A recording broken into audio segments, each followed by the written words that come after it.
Okay, guys, we are live. So for those listening at home, welcome to the Dungeon Musings YouTube channel. My name is Kevin Madison, and I will be your friendly Dungeon Master this evening. And today, or this evening, this afternoon, this morning, wherever this finds you, whenever this finds you, today we are going to be continuing on with our ongoing campaign playing Dungeons & Dragons 5th edition, campaign set in the world of Ravnica from Magic the Gathering's Ravnica plane setting. And with me today are the stars of our campaign. This is a campaign we're calling Down and Out in Precinct 6. I'll go the order I've got you guys on the screen here. Why don't you tell us who you are, who you're playing, what guild you're aligned with, and what level are you currently. First up, we've got Mo. Hi, I'm Morris. I'm playing Iago Cardinal, or Dr. Cardinal, who is a 5th level artificer, and he's a member of the Izzet Guild. Very nice. Next up is Carl. Oh, you're muted, Carl. I play Trovic. I am a Minotaur Path of the Berserker Barbarian. I am of the Gruul clan. Very nice. And last but certainly not least is Ingolf. Yeah, hi, I'm Ingolf. I'm playing Vasul, who is a Loxodon, as you can see there, a bard, elephant man, so to say, 5th level bard, and yeah, we will see what we do next, I suppose. Very nice. Now, we also have one more player in this campaign, but unfortunately he is feeling under the weather. He failed his fortitude save or con save, depending on your edition, or I suppose save versus death. So he is unfortunately laid out. He may be joining us if he does feel better, but for now, his character will be very swiftly rendered unconscious in this campaign. So guys, last session was our first session, and there was a lot of chatty that went on. What do you recall being the broad strokes of what happened last time? Besides our heroes being brought together, I suppose.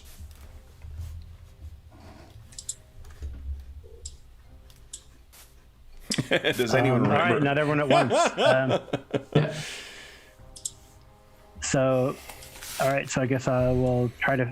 So it's kind of like the session was really we all meeting each other, and I believe I met Vasul. That's correct, right? Yeah, we met at this enigmatic Taylor's place, and we had been tasked to go to this council. Right.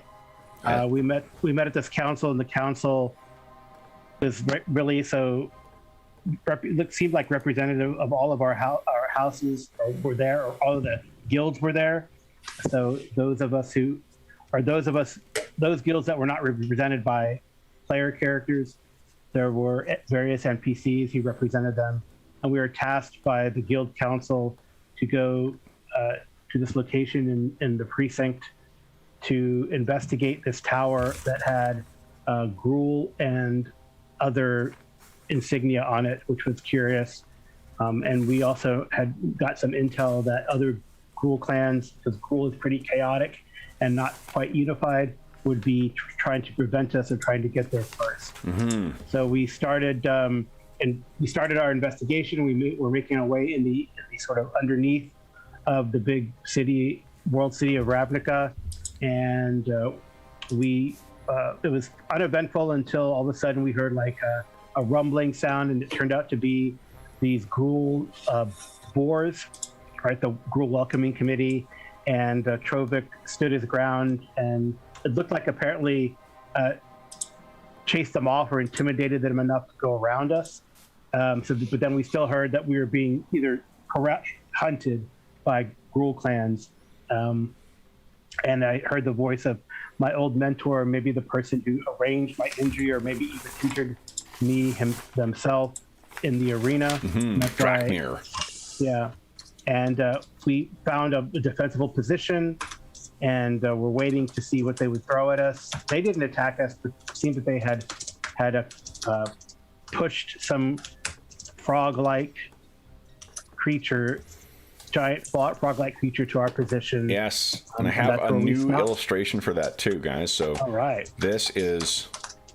Oh, it's even worse looking than the last one. So then Trovik, was about to charge. That's what I remember. That's from Trovik's point of view. Anyone can, he's very focused on what do I need to do for the Gruul, and what do I get to hack with my axe next. So if anyone wants to add to other details to that, because I only got the where I met Vasul, I didn't know the other group, like how they met or anything like that. Right. Dr. Cardinal or Vasul, do you guys have anything to add to that?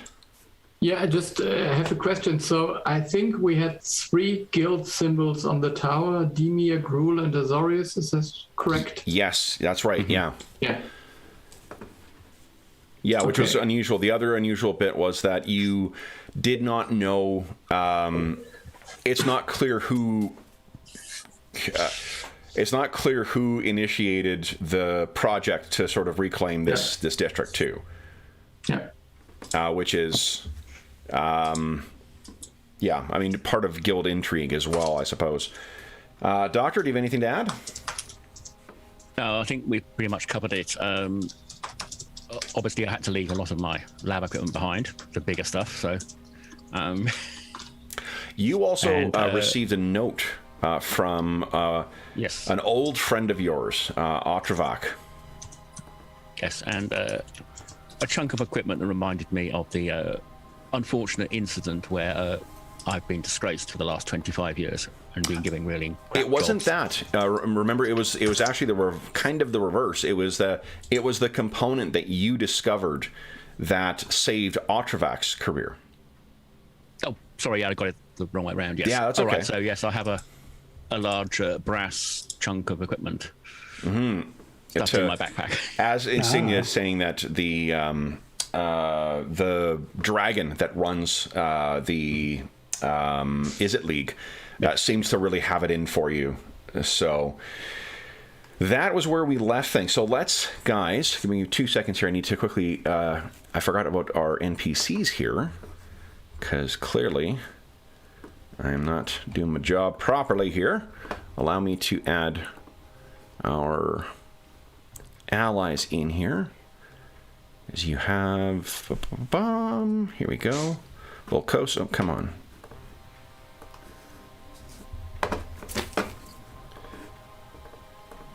What in the fuck is going on? Roll20 is being really wonky today. Volcos, okay. Could be a lot of people playing today. It's on the DM side. It's all the things like displaying. All right. Yeah. Okay, there we go. So there's Volcos and Radom. Where are you? Radom the Centaur.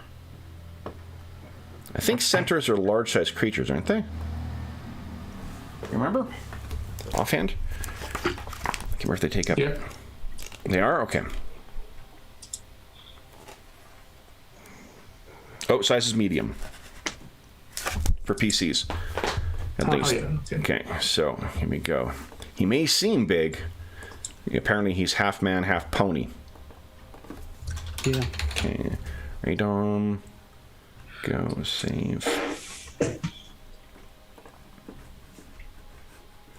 And I think what he's going to do is the NPCs will be keeping Kabobo safe because Kabobo's about to be knocked out. So I think we are still on the initial map. Yes, you are. Yeah, I'm just waiting till Okay. I'll be moving you guys over in just a moment here.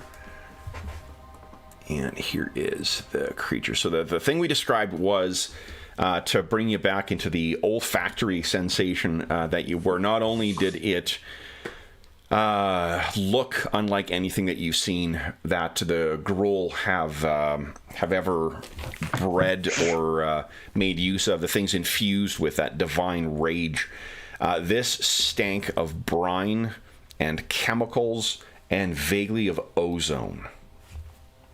So, guys, let me bring you over to our map here. This is in the ruins of the Red Waste where you guys find yourself. And then let's not stand on ceremony here. Everybody click on your token and then kindly roll initiative. I'll roll for our critter here. All right, what is this? Oops. Holy shit, 21.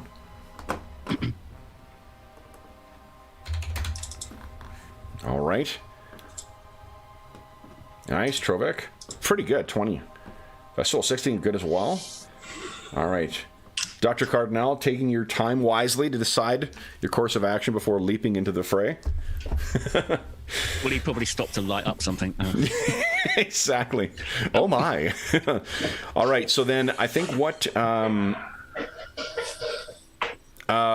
we'll start with the, I guess, top of the initiative here. So, first things first is this creature.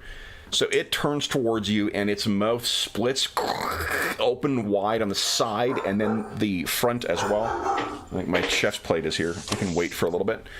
And it roars as lightning begins to play across its surface.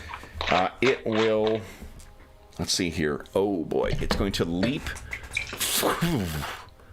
1, 2, 3, 4, 5, 6, 7, 10. 11. Does it reach? Does not. Right to here. Smashes down amongst you all. And then it will. Ingolf's gone in hiding. Yeah, I don't know. It just. Fuck it, I'm gone. Yeah. I'm sorry. It just. That's a wise plan. Yeah. Let's see here. Okay. So then it leaps down as its move, and then it will lash out here. So, you know what? I didn't think to comping down yet. Would I be able to get your... I want to put on a post-it so I don't have to... I can toss it away. Can I get you guys to enter your armor class, please, in chat?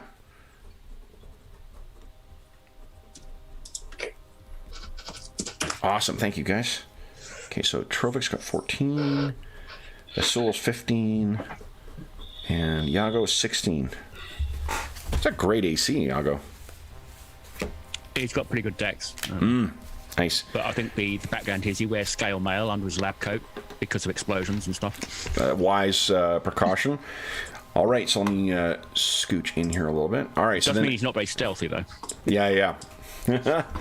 As he lands, then this thing will turn to Trovek first here. It's going to try and bring this that split jaw down on you. 15. Yeah, so that's a hit. So as this thing chomps down on you, Trovek, you take... Let's see here. That is... 23 points of damage. Wow. And 1 point of electricity damage or lightning damage. Okay. Then its claw lashes out to the side where Vasul is. That is a 19, so that's a hit. Vasul, you take... Let's see here. 7 points of damage. And the lightning doesn't seem to be playing down its claws, thankfully. And then one more claw on, I think, Trovek. Will spread them between each of you. That is a miss. So this one brings itself up, and I think Trovek, you're actually up next anyway. So All right, so he's going to rage. I don't know if that just is free action, right? Yep, free action. So he rages, and then he's going to reckless attack, so it gives an advantage. Does the rage does a rage give you any extra hit points in this edition? I can't remember. It does not give me extra hit points, but now I have resistance to the damage. Fantastic. Okay, It cool. would have been nice if I had that earlier. Mm-hmm. But, all right. So, okay. So I'm going to reckless attack as well. I don't know if that's set up. Yep. Oh, and you guys have 6 points of astonishing fortune. Yeah, I don't know if that's set up in the... If you click on, well, it always clicked up to always roll with 2 dice. We take the left one. If there's no modifier, we take the better or worse of them 2. All character Great. sheets Okay. Well, then good. It's set up with advantage. Yep. More or less. Go ahead. right, so the first attack. Here we go. Yeah. Yep, solid hit. So All right, so that does, and that includes your rage damage, so 8 yeah, points I of put damage. the rage there too. 8 points of Okay. damage. And then he's going to, with his frenzy as a bonus action, he's going to attack again. Go ahead. Oh wait, I think I get Don't you two get an attacks extra, anyway. Yeah, you get an extra attack as well I get 2 attacks anyway, and then I'll use my bonus action. Okay. to do your frenzy. Okay. Yeah. So your second attack, 16. 16 is actually not enough. You could spend 2 points of astonishing fortune to re-roll that if you like. I will. Okay. If that's cool with everyone. Yep. Okay. So down So to I'll re-roll. 4. Yep. There we you go. go. Yep. The So damage. Not great. But, All right. all right. And then now the frenzy. I wonder if I should do. Yeah, I'll just attack again with the great axe. Okay. I didn't get to charge, so it doesn't make sense to To use your attack horns. with the horns. Okay. So frenzy. Go. Whoa, 26. jeez. I know, but only 8 more points of damage. The damage is on the D12 is. It's all over the place. Yeah. Wait. Yeah, 2, 1. It's just it's pacing itself, I think. Yeah. All right. So Okay. Trovik, is that it for you? Yeah, that's it. Okay, so after his fury, hammering this thing Fury with of its axe. Vasul, you're up next. What are you doing? That's 8. And Yeah.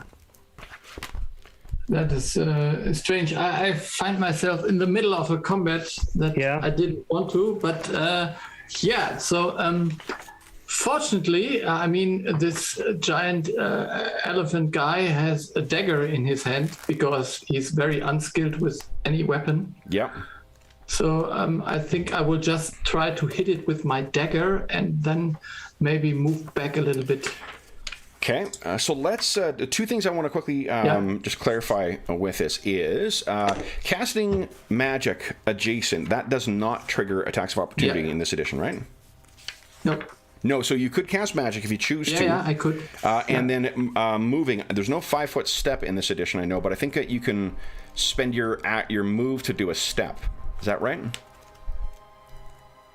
Yeah, I think if I move out of things, then I would grant an attack of opportunity. Yeah, so and I think there's I think instead of doing your normal move, you can do a step, can't you? yes, That's something like that. I think that's a carryover from 4th edition. Here we go. Our turn. Let's see here.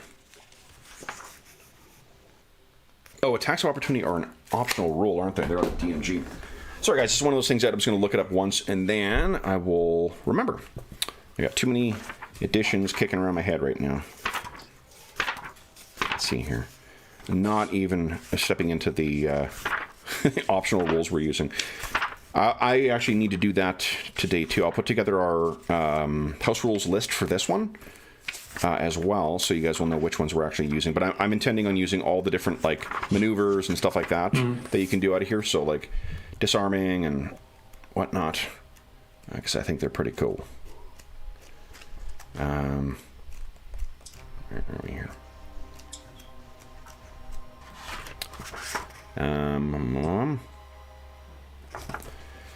Gruel Charm. Oh, nice. yeah, I got to use that next time instead of, and it gives me a reroll as a reaction, but I didn't remember it, so. But next time, I guess I can use that as a reroll. I don't know what the recharge rate of that is, though. I'll look that up. I think they're mostly once per day. Okay. Or once per long rest. Okay. For it.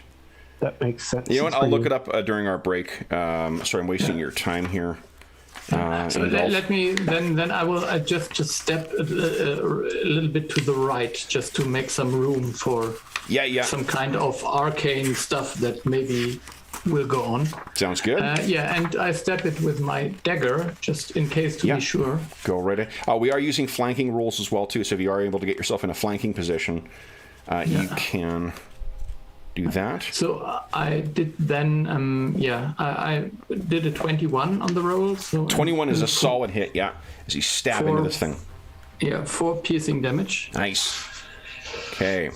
Now, I am going to trigger one of its legendary actions, because I like using legendary actions for all sorts of things. What you guys need is I need a reflex save from Vasul and Trovik as lightning begins pulsing across here. Not a reflex, I'm sorry, dexterity save. It is going to be a DC of 14. Oh, I don't have. Okay. Oh, Trovik shit. Yep. Okay. Okay. All right, so as Yeah. you guys each take 2 points of lightning damage as it, like an arc pulses around this thing, like some kind of, what do you call it, like Jacob's ladder. Then it is Iago's turn, I think. Are you done your turn, Vasul? Yeah. Okay, Iago, Dr. Cardinal, what do you have in mind for us?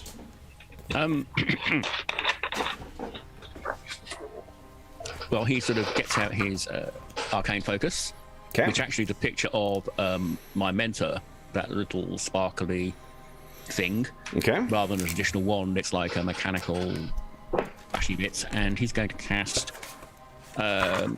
It's with well, let's see how it works. He's going to cast Chaos Bolt at it. Okay. I'm going to cast it at level 1, All right. which I think will hit. Okay, and then if you click on the spell description as well, too. Or actually, I guess I can do that. All right. Oh yes, I've got to choose. Okay, so that is currently rolling at, let's see here. On hit, 2d3 plus 1d6. So I'll choose one of the d8s. So you got a choice of 5 or 6. Lightning or poison. poison, because I've seen it lightning, so I think it might not be as Okay. it might be immune to it. Sure. All right, so that goes in, and then it takes, let's see here. That's an interesting spell. I like that. Okay. It is one of the iconic is it type Oh, spells. nice when they one. actually Okay, say cool. It, so I thought, well, all right. Yeah, so this just mark that from this off as well. device of yours, it pulses out, hits this thing, and it croaks in pain and anger, and then it will trigger its last legendary action. It turns and looks at you, Iago, and those slitted eyes begin. You see a pulse of a lightning kind of moving through them, and then they open way up. And the pupils, you realize, are not actually like pupils. They're actually holes in the eye, because inside there is some kind of like, you know, the little glowing thing that's on the front of anglerfish. Oh right. That's what's Not like the inside its Cylon. eye, and then it pulses a lightning bolt out at you. Let's see here. That's a bit rude. 13. It might miss here, though. Oh, no, I hit a 20. So that does Okay, that's a hit then. All right, you take 11 points of damage, Doctor.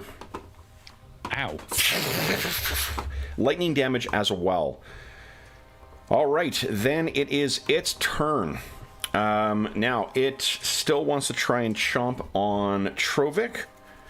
So Trovik, it brings that jaw down on you. That is a 13. That is a miss, surprisingly. But Misses just in front of you. It sweeps to the side with one of its big claws on you. Fucking 11 total. You batters over your head, and then the last one, it doesn't like Vasul trying to move its way around back, so it's gonna one of those big jumping claws at the back there, Vasul. It kicks out with it. 12. It's a 19, so I think that's a hit. You take 12 points of bludgeoning damage, or concussion damage, or whatever it's called in this edition. As it hammers into you, and then that is it. This, with you guys being in this close to, the stink of brine and like formaldehyde coming off of this thing is just overpowering.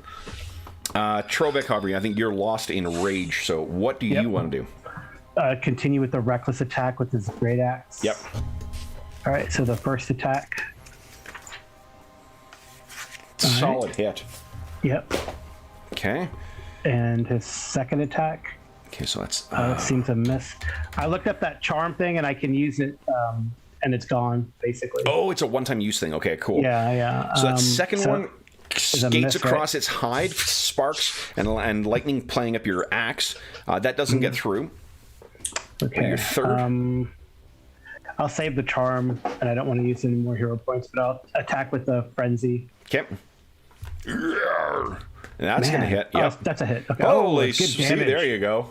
He's got to have patience with that D12. Yeah. It'll come into play. That's like 18 All right. and 11. That's a lot of damage. And dang. for Vessel, I looked it up. So there's a couple things we learned. For one, you need to spend an action to disengage. So if you do, however, moving around something, it's only when you move away from it that you trigger attack of opportunity in 5e. It doesn't, moving around it doesn't trigger it. And there are attacks of opportunity require the reaction. So unless it does suck up the one reaction that anything has. So speaking of that, with that vast amount of knowledge, tactical knowledge in your head, it is now Vasul's turn. Yeah, so I don't know, I think he just stomps on the ground or something like that, because he cast this thunderclap spell. And let's see how this does. Okay. Das habe ich gefunden. So sorry. So I think it's DC 14. So let's see. Let's see here. Okay, DC 14 con save. Con save is a +6. I'll roll. Actually, I'm going to roll all like I do in other editions. I'm going to roll saves in chat because I think that's interesting. Okay, so here we go. Save versus 14. Success. Now, does that mean half damage or does that mean no damage? I think No damage. no damage. Okay, Yes. so that was your standard action. Anything else you wish to do? Yeah, I will just move a little bit further over here. Okay. So now we are flanking it, probably. Yep. I don't know. So you'll both have advantage attacking this thing. Then it is Dr. Cardinal. What are you doing? You know what? I'll let you think about that while I use a legendary action. So let's have a dex save from Trovic and Vasul, please. All right.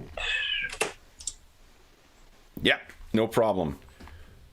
Okay, good. Okay, so both of you guys succeeded. So you've seen this happen before. I think that you pull back enough so that when it pulses out, that wave. I'm picturing it sort of like it's a circle that pulses around it and then runs up the side of it, like a kind of a Jacob's ladder kind of thing. And you guys recognize that pulse in its eyes this time. Step back and then you leap back into the fray. While that happens, Dr. Cardinal, what would you like to do? I think he's going to, as that seemed to work, he's going to try and cast a Chaos Bolt again. Okay. But I'm going to cast it. Does casting it at level 2 make any difference? Casting at level 2 increases 1d6 extra damage. Yeah, he's going to cast it at level 2, and Okay. All right. And Ooh. there's the extra damage. Nice. And then the Dang. 2d, it's a 4 and an 8, which means force damage or thunder damage. What do you think? force damage, I think. Force so damage? So this instead it's this like bluish pulse instead of that spray of poison that hits this thing, and it is that's 17, so it's 20 damage. That's a great shot too. In the Roars face. out. Then, okay, this thing is looking, it's bleeding from a bunch of different places. There are sickly, like, veins of green that are moving around where that poison has hit it. It is going to lumber forward. Did not like getting hit like that, Dr. Cardinal. And it's trying to bite you. So the bite is, let's see here. Oh, I hit a 12, which I don't think is good enough. No. Nice. So Just as well. Shit, you see this 15-foot tall lumber forward, try and get at you, and you're able to keep your distance. I will use a claw on Trovic. That hits a 13, which I think is a That's miss a as hit. well. That's a miss. It's a miss. That's a miss. Yeah. Okay. So once again, just barely miss. And then against Vasul, that back 26, and that kick back again. Vasul, you take 12 points of damage. Concussion damage again too. As this thing back kicks you. Let's see here. I think I am gonna let Kabobo get one thing off here. Because the NPCs have been sitting back doing nothing. Radom and Volkos, I think, are keeping an eye out for other things, but let's let Kabobo get one thing off on you guys. Here we go. And that'll be... Here we go.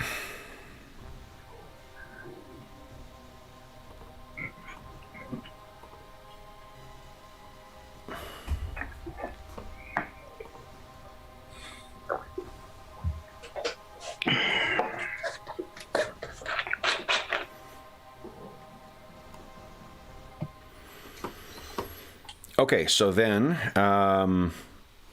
Kabobo looks over and he seems to shout at something that's invisible. All right, I'm doing it. And then Vasul, would you kindly give us a 3d6 roll, please? Yeah. Nice. So he looks at you, that little white angel on the top of his staff, it flashes, and he sort of gestures and blows, and there's this mist or dust that seems to speed over towards you, swirls around you, and you recover 12 hit points. Yeah, great. Then it is Trovek's turn. What are you doing, Trovek? Trovek is going to hammer. There we go. Attack with his... Okay. First two attacks, and then we'll see. Yeah.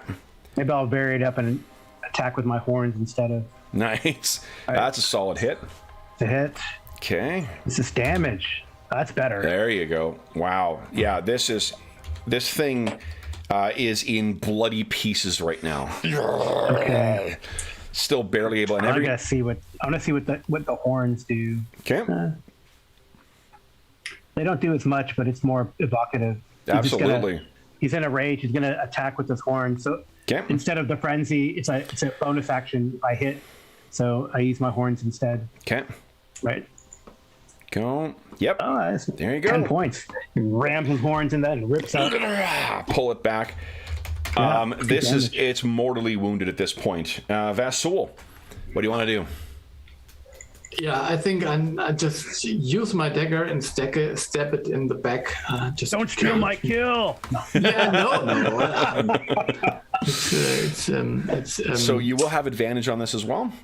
Yeah, I think it's the mercy of the Zorius Zenith. I suppose. Sure. Oh no! You can spend 2 points of astonishing fortune to reroll that. Yes, I think I will. Okay. 50. Oh, still not enough. So close. You're trying to get in, and it's as damaged as this thing is. Its hide is still almost tough as like hardened wood. Dr. Cardinal, you are going to be up next as soon as all three of you give me a dexterity save. Yep. That pulse goes around. Yep, no problem for Vasul. I probably take... so close for Trovek. Yeah, so 2 points. You'll take... Oh, I got to roll, actually. You take 3 points this time of lightning damage. And then Dr. Cardinal, a dex save, please. I'm trying to find where the... It's right next to where your dex stat is. Okay. No! Nope. You take 3 points of damage, 3 points of lightning damage, Dr. Cardinal. I don't know if you've got anything that affords you any kind of resistance. Nope. Ooh, okay. So that you are also hit by this thing. Then it is your turn. What are you doing? Hang on, what have I got? Selected.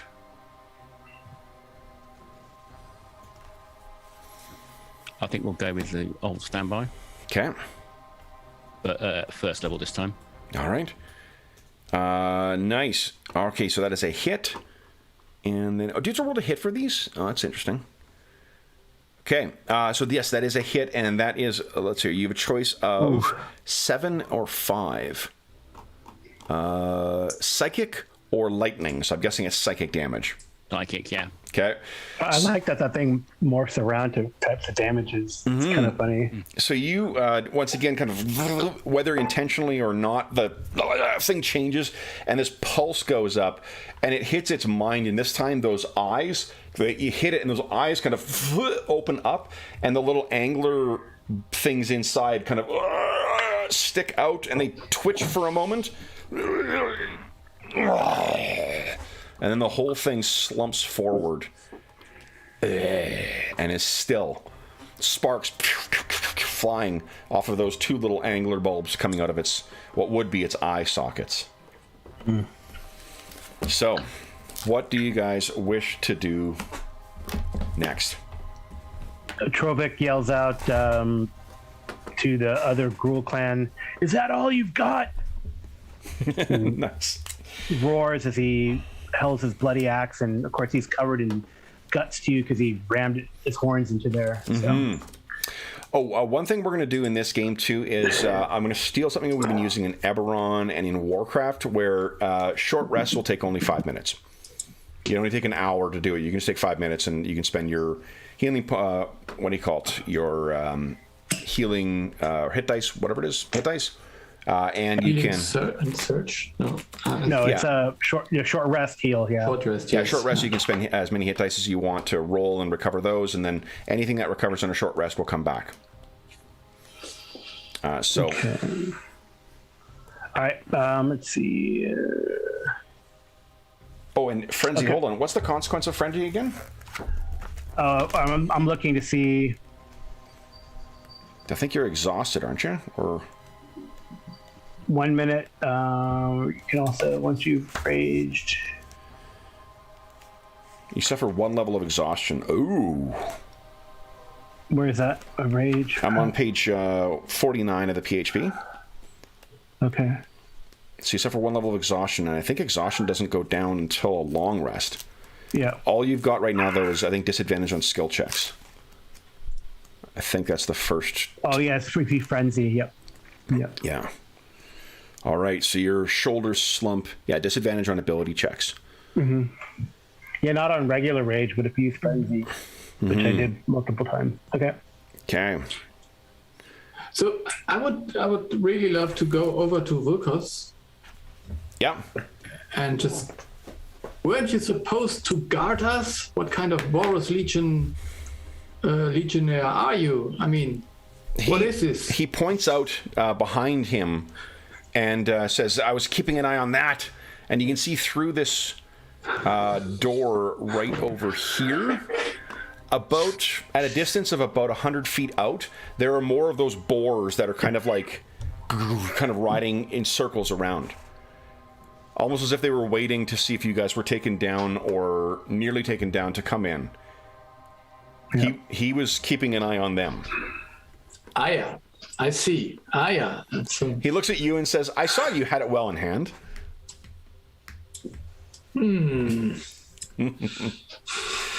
So, since you guys are injured, does anyone want to spend any hit dice while you take a moment? I guess, do you want to take a moment, or do you want to keep moving? I'll spend 2 hit dice, I think. Okay, yeah, take the time. Too. And do you get your con bonus? Yeah, so I think so. Let's see here. I'm pretty sure you do. Yeah. But you know, one of the nice things with 5e is there's a lot less rules to learn, because there's really not, in comparison to older editions, there's just not that many.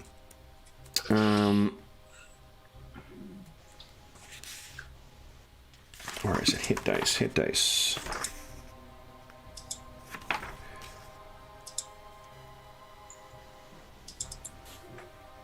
Oh, spending chapter 8. Okay, hold on here. For those listening at home, forgive us. I don't run an awful lot of 5th edition, or it's been quite some time, so I just want to brush up on a couple of things and how they work in here. Okay, so resting. Here we go. Yes, you add your Constitution modifier to it. Is there a button for rolling hit dice as well? I thought there was, but I've like there is I think you just click on. Oh hit yeah, dice. there is. Great. Nice, and you can do them one at a time too. You can roll and see what you get, and then decide if you want to keep spending as well. Okay. Nice. So Vasul, you get 9 back. That's great. So it's my hit. It's Barbarian's D12, right? It's D12. Yeah, Yes. it says there. Yeah. Yeah. Oh, I see. You could probably do like. I know I could do, but that's fine. I'll just roll this way. Okay. Let's see here. Well, it should. Oh, remember, you can roll one at a time to see. I mean, It's okay. yeah. So you got 13 back. That should be +4 for each hit dice, though. Yeah. I assume so. So That it should be be 17. Unless No, I he has no, plus. I have +4. I have +2, so it's +4. Oh, I see. Yeah. Okay. Yeah. That's okay. Dr. Cardinal, Okay. do you wish to spend any hit Okay, dice? I'll do 1. Okay. 5 back. And I'll do 2. Is con your dump stat? Well, he is his mid-50s. Yep. I mean, I could have min-maxed it and made it a 0, but I think it fits the character better. Yeah, absolutely. So Jesus. +9. All right. All right, so you get 9 back so far. You still have another 3 hit dice, I think, if you want to spend any more. Hit dice, as a reminder, you get... okay, so this is Half one thing I back. fucked up. Yeah, you get half your hit dice back when you do a long rest. Yep. So what are you do thinking? one Is that more. good enough for you, Dr. Cardinal? One more back. Oh, But I'll leave the other 2 for the long rest then. okay. Yeah, I'll do one more then if we can do that. Yep. Yeah. See, that's what Nice. 10 better. back. And me too. And this as well. Oh. Nice. Max back. Very good. Yeah. All right, guys. I mean, I so as could you're cast- sitting around, you're taking I a didn't look. want to cast any healing, so No, and then rather than you guys having to come up with an excuse for why you're going to rest an hour, we'll just say fuck it. You can do it in 5 minutes, and then we can get back into the game. Because I don't care. It's still going to be as hard as it's going to be. It just saves us the nonsense. Okay, so then plus it also means that you're blowing through your hit dice a lot faster. So it means that within a day you may run out of hit dice and find yourself down the following day. So then. Let's have, let's see, who's got training in Arcana? I figure the doc does, right? yes, I have. Yeah, go ahead. Give us an Arcana check there. Nat 20. So, without question, in your mind, Dr. Cardinal, this thing is a creation of the Simic Combine. There's no question whatsoever. You know the kind of where the Izzet League is the preeminent kind of inventor for creating physical devices and whatnot. The Simic Combine is your sort of like biological creation equivalent. And you can't help but feel maybe a little bit insulted by the fact that this so clearly incorporated lightning into it. It's almost as if they're trying to ape some of the more inventive creations like the lightning golems that the Izzet League makes use of. Amateurs. Yeah. Now the question and I'll is, say, what well- it's doing here is another question. Yes, because those are some other branch of the Gruul faction, Normally, aren't they? yeah, like you're in Gruul territory as far as you know. And these types of things with a nat 20 on this, you'll also know that these size of creatures are normally grown in what their version of a biological laboratory would be, which is a zoonot.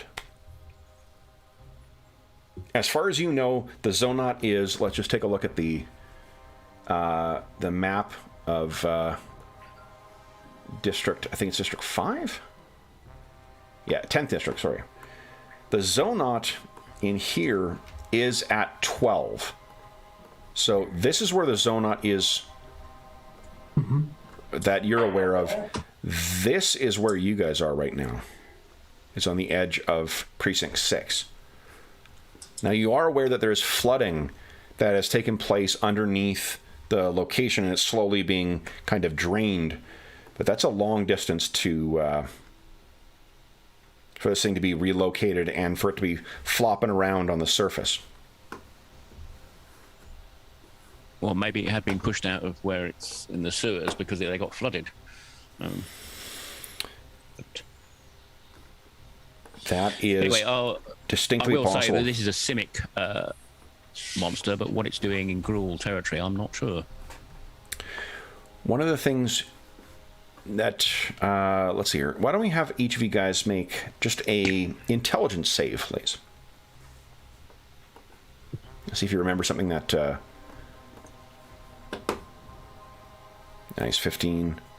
Nope. Okay, so Vasul didn't. Remember when you guys were doing the tracking before too? I think Trovik was the one who was looking down and looking at the tracks for what was going by, and described there was one large creature which looked like probably an ogre of some kind, and there were, or a giant maybe, and there were 3 humanoid-sized things. You remember that Kabobo seemed concerned about that. He asked again, was no goblin tracks?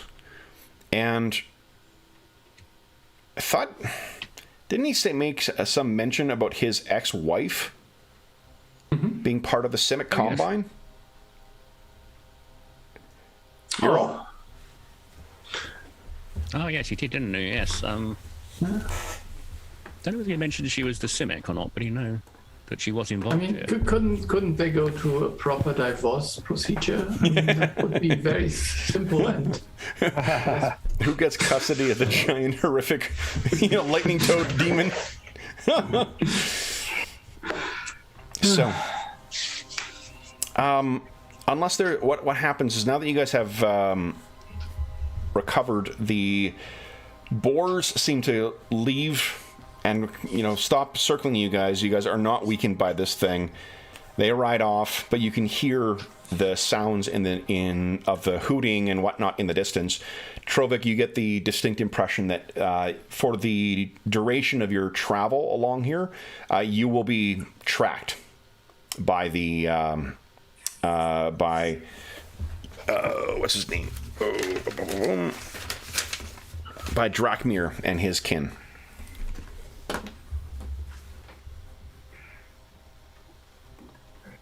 So, as you guys are packing up, what would you like to, I guess, now that you've taken your 5 minutes, you've caught your breath, what would you like to do next, guys?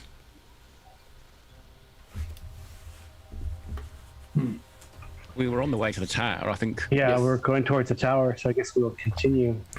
Okay. And you were to 'Cause I meet up with think- the others to then go under. All right. Bathroom break anytime quickly. Then, what you guys can tell... Do you want me to keep the enshrinement special for you and not delete it? Oh, sorry, I think you got some... There we go. Okay. What you guys can see is as you guys are grabbing your stuff and getting ready to go, the remains of that toad thing begin kind of like jiggling and whatnot. And you see from the bottom of one of them, something kind of pushes its way out. And it's this vicious little, jagged toothed tadpole type thing.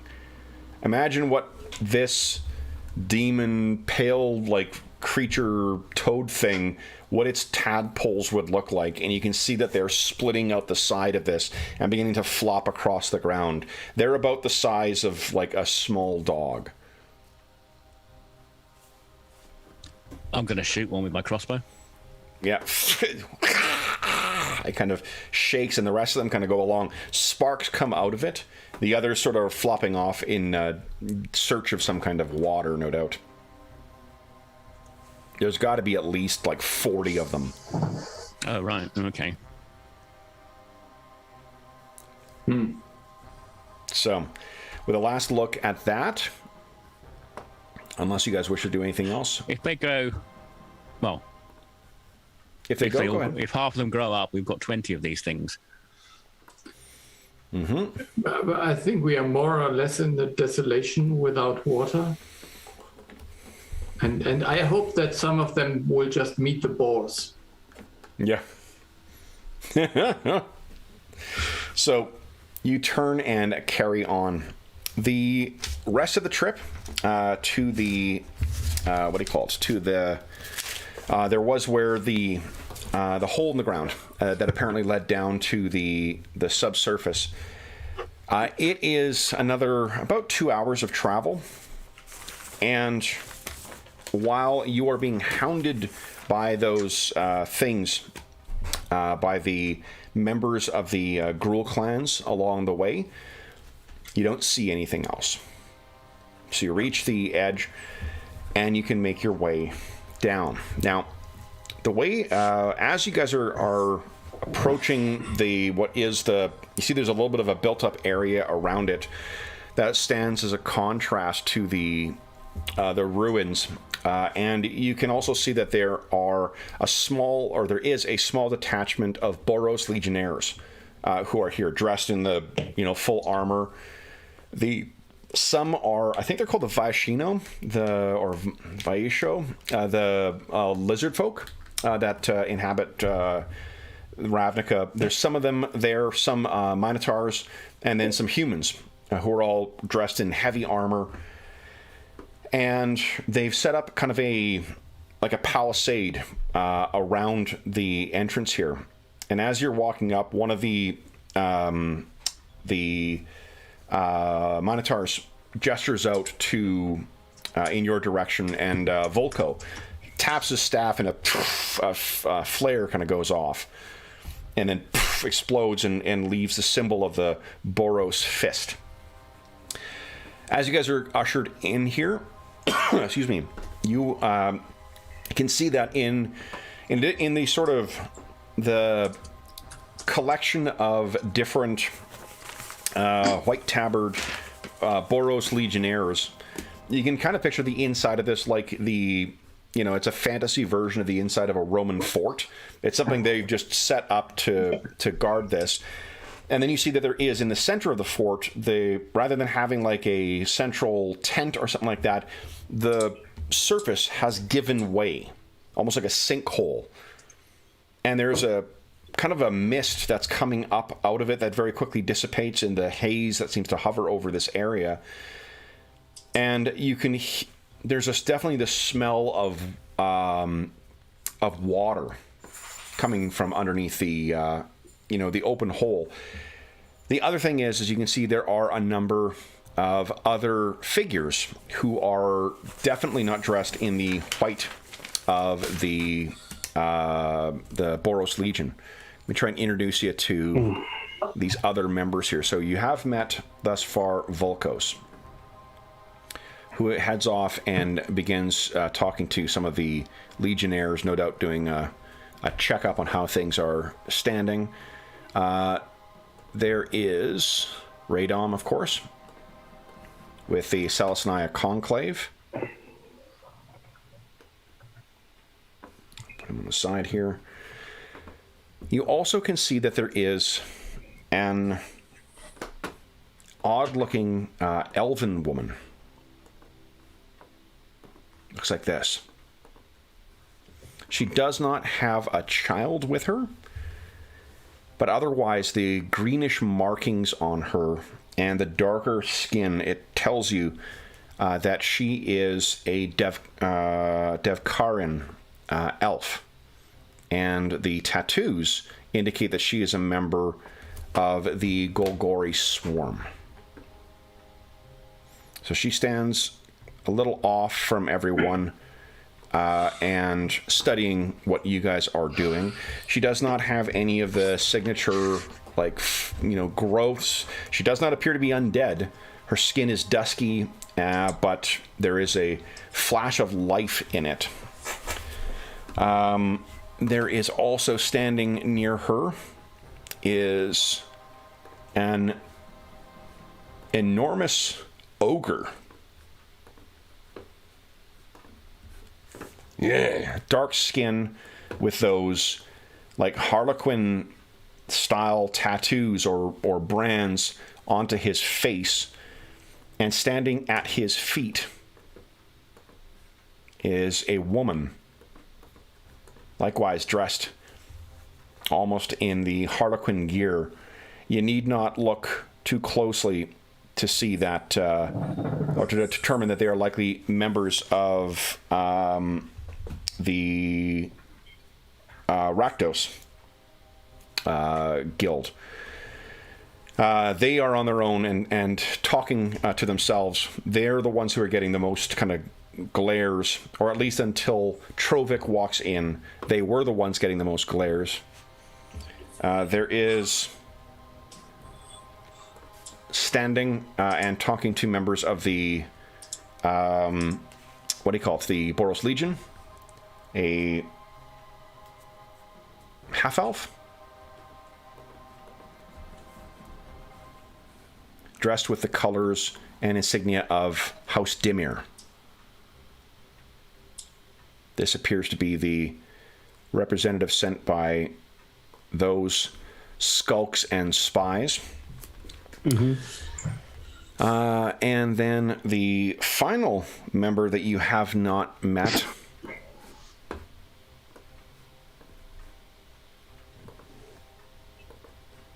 is a fairly hideous looking, at least to your eyes, goblin woman.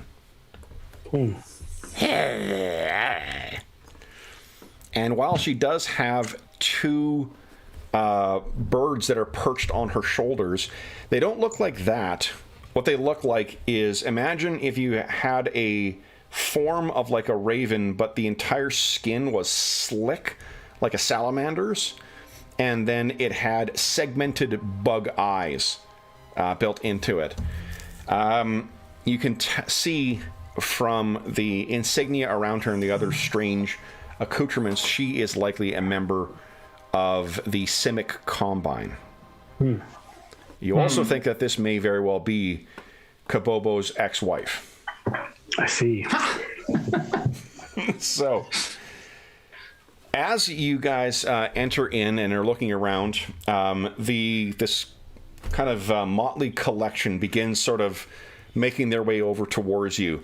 And you see that the ogre kind of reaches down and plucks up the woman, and you realize that she was actually sitting down, and he cradles her in her arm in a way that makes it look like he's done this 1,000 times before. Which, let's see here, who's got the best perception check? I have a +3. +3? Yeah. I'm a 4. Okay. Perception is +6. +6. Okay, so yeah, Vesul. So you look over Vesul, and the thing that strikes you is you don't think you can see her legs move at all.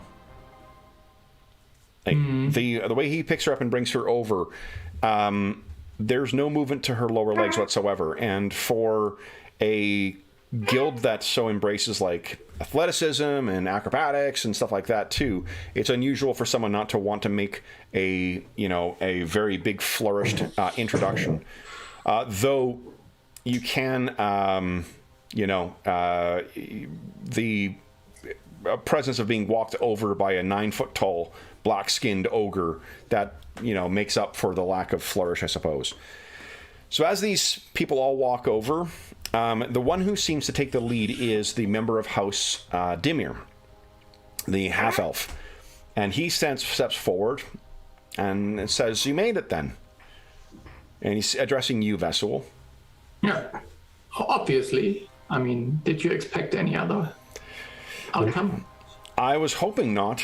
I knew who you were accompanied by, and he kind of looks over at Trovik and looks over at Volko.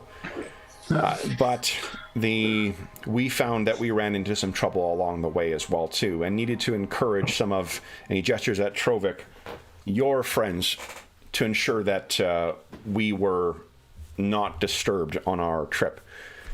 Forgive my rudeness. I am Iveta. I am Vasul on behalf of the Zorius Guild. A pleasure to meet you, Vasul. I'm sad we have not come across one another before. He turns and says, Volkos and I know each other from before. Isn't that right? And Volkos kind of shakes his head, as if like, I really wish I didn't. And he says, allow me to introduce He turns to you, Trovik, and says, "You must be Trovik." Because yes, I'm Trovik. I'd heard. We met some of my friends as well, but it seems Gruul is typically at odds within itself. If the Gruul clans agreed amongst themselves, I suppose that wouldn't make them the Gruul clans, though, would it? This is true. We appreciate your involvement in this. Your participation is going to be particularly important. And Dr. Cardinal, right? Yes. We're pleased that you could join us as well. Well, one of your botched experiments sort of tried to get in the way, but we've dealt with that. He looks at you confused. One of my botched experiments. Well, a simic giant frog beast sort of waylaid us. So you know that he's the guy who's speaking to you is Aveda from House Dimir, right? Oh, sorry, I thought it was the goblin woman. No, no. In that case, no. You'll not mistake my goblin voice when you hear it. He'll say yes. Pleased to meet you. Pleased to meet you as well, too. What's this that you came across? We had a bit of a problem with, I think, Mazix's experiments. Mizzix I think it should be considered internal family affairs. Looks. What's this? Slander? Slander from your kind? Wait, you think that just because something didn't blow up, that it must be our problem? That's your territory, isn't it? And Mizzix has stepped forward. Whatever you came across had nothing to do with us. And to suggest that we want anything other than to participate in this is complete foolishness. Though if they sent you, Cardinal, I suppose they were looking in the market for fools. Don't think I haven't heard what you did.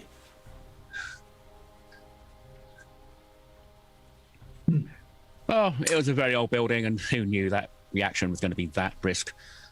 I hear that your guildmaster knew.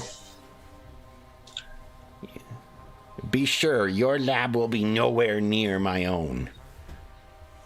And Aveda kind of steps forward and says, but perhaps this is not the right footing to be starting on. Trovik, Iago, Vasul, Volkos, and Radom, allow me to introduce you. This is Mizzix. Though Kabobo, I understand that you have met before. Kabobo sort of slumps down a little bit. Mizzix holds herself up as much as she can. Mizzix is our representative of the Simic Combine, and we appreciate her involvement in this and her guild's involvement in this project as well. From the Golgori Swarm, he gestures, this is Yeva. She silently kind of nods to you.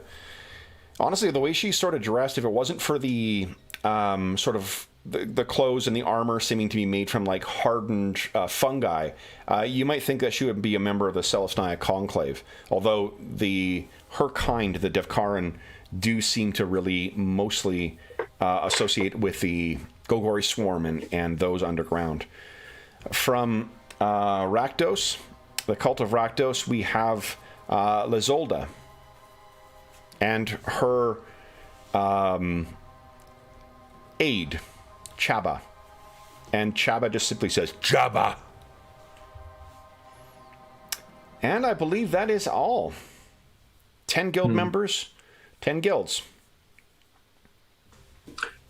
Yeah, so thank you all for coming. I think it's time we go and visit the door. Let's see here. Aveda first steps forward, says, perhaps before we go, tell us more of what you saw. Volkos looks as we've encountered similar things that seem unnatural, lurking in the level that the path leading to the tower.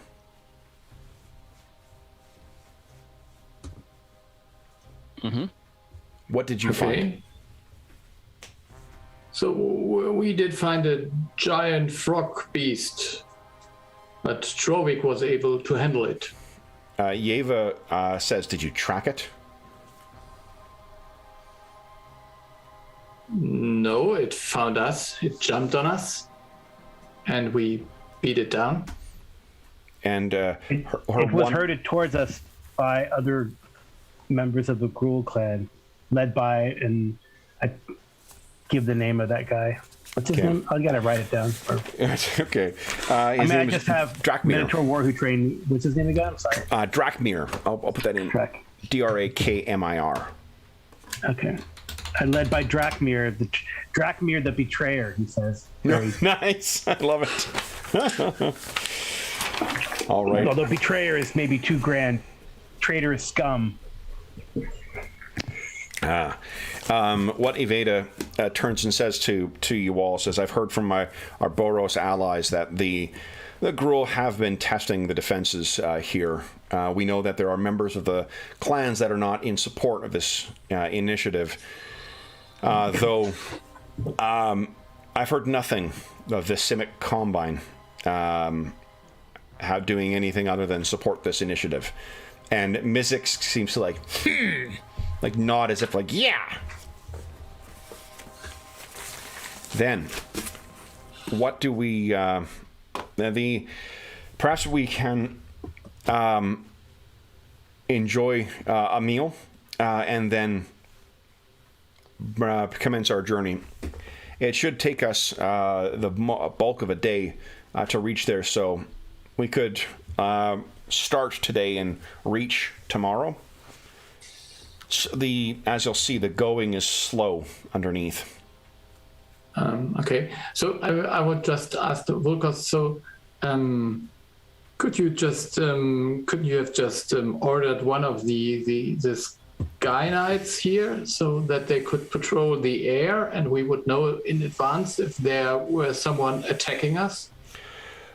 We could, but as you know, the skies, spending extended times, particularly away from the metropole, what you know is that there are enormous beasts. I can't remember if they're called cloud drakes, but they're basically these giant flying things that lurk, sky swimmers. Okay. These things lurk above the skies and love to snack on things. So you can go up and reconnoiter, but if you're constantly keeping something up there, a sky swimmer might come down and just chomp these things. Think of like the Arrakis worms, but in the sky, and aggressively hungry. So they are, thus far, though the Gruuls have been testing us, they haven't done anything to break through as of yet. And with the, once you gain access to the tower, we'll be able to bring it to the surface, and then we will have a secure point from which to implement our project. Okay.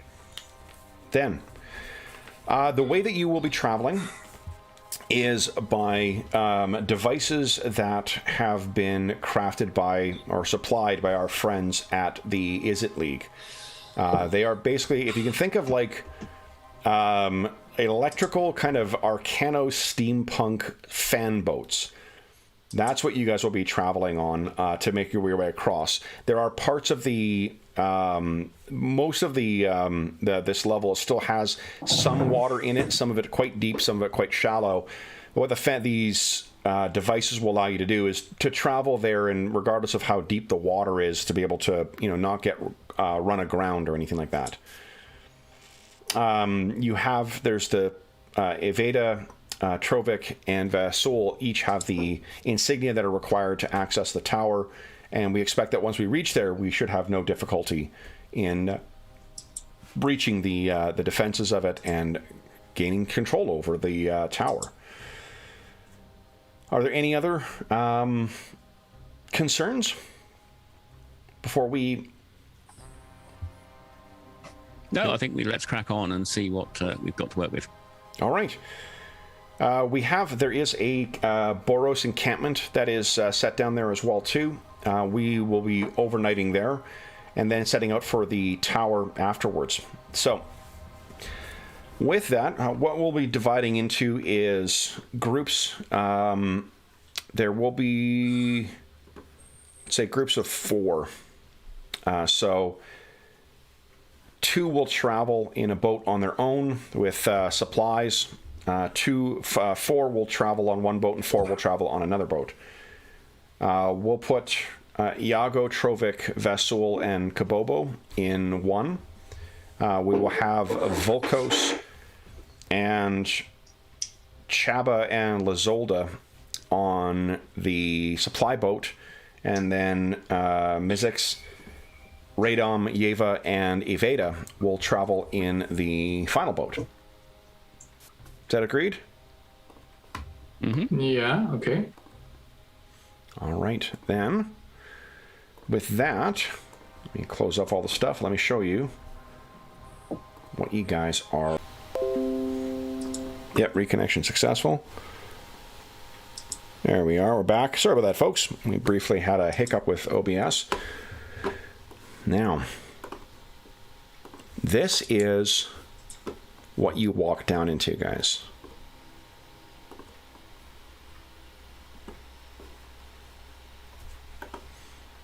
Now, the Is things... there a corpse floating in this? There is not a corpse floating in there.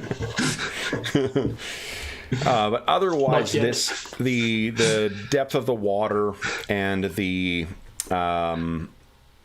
what do you call it? And the sort of the broken buildings and the sort of off-center, sinking almost into the ground kind of stuff. That's what you see down here. That is the symbol you see there as well, I believe, is the mark of the Golgori swarm. That does populate much of the subsurface, but that is not surprising. The swarm this is sort of their domain. So before we set off, though, guys, let's take our mid-session break. I'm going to go grab my chef's plate thing that was delivered a little bit ago. And then we'll be back in about 5 minutes. I'll give a chance to refresh our beverages, and then we will see what happens beneath the surface. So back momentarily, folks. Mm-hmm. Ooh, come on, you.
All right.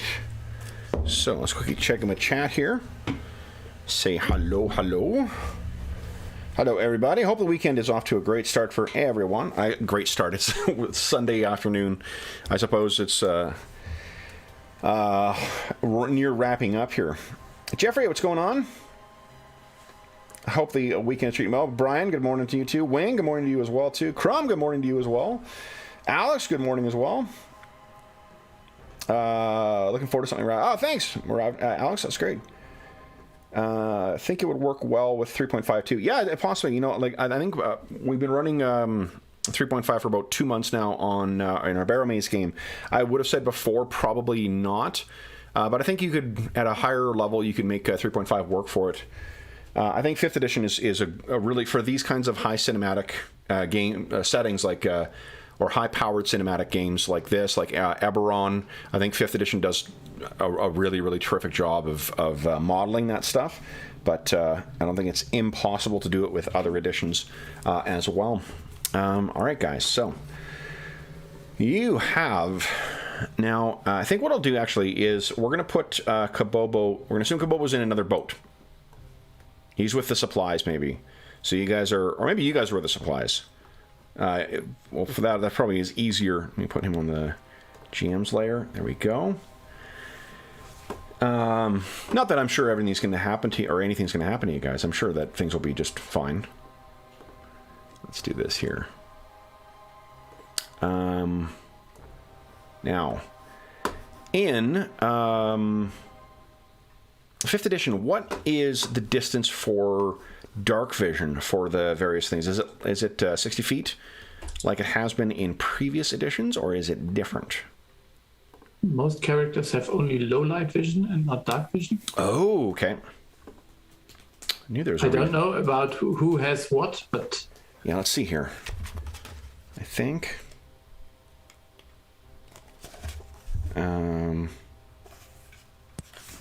yeah, Minotaurs do not have dark vision. Do goblins? Or do they have low light as well? Goblins, here we go. Goblins have dark vision to 60 feet. Humans do not. What about Loxodons? no. None. Okay. No. Excellent. Does anyone have the light cantrip? I should grab my... No, but I have something similar I can use. What's Magical that? tinkering. Why is it not coming up in the chat? Anyway, magical tinkering means I can do some minor effects on things. Okay. So I can create a bright light in 5 foot radius and dim light for an additional 5 feet. So I can put some light on maybe the head of the part of the boat. Sure. Okay. So at least we can see where it's going. I think there will be lanterns hanging, like kind of like Charon's boat style, you know, hanging off of the front too. But if you guys want to have any extra light, that only gives you 30 foot of bright and 30 feet of dim for that. So let me just set this up here for you guys. Okay. On drop only. Jack that up. Yeah, haven't invented low light goggles yet.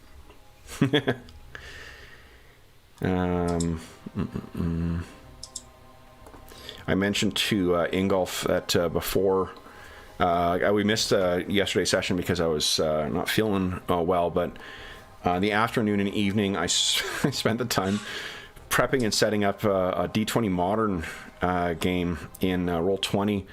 And I forgot, like, it's neat looking at it and seeing in, like, a D&D context, like, oh, well, flashlight's super useful. It's 120 feet of bright light, that's amazing. In comparison to, you know, the 30 feet or whatever. All right, let me get... is that up here? There you go. So what are you guys thinking? What were your characters thinking as far as making this trip underground?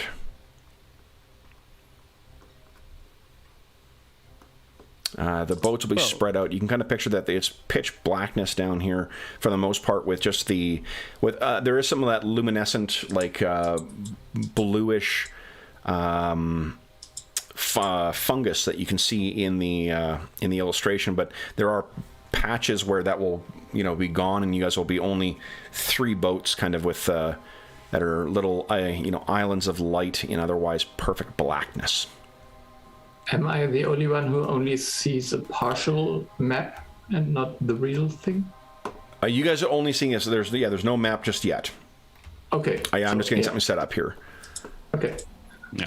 In that case, I will actually put the light effect on the crossbow. On the crossbow itself? Yeah. Okay. So click on what abilities that you're using. Yeah, I'm not sure why it didn't. There's different ways. Some of them it'll prompt for you, and some of them will prompt into the. You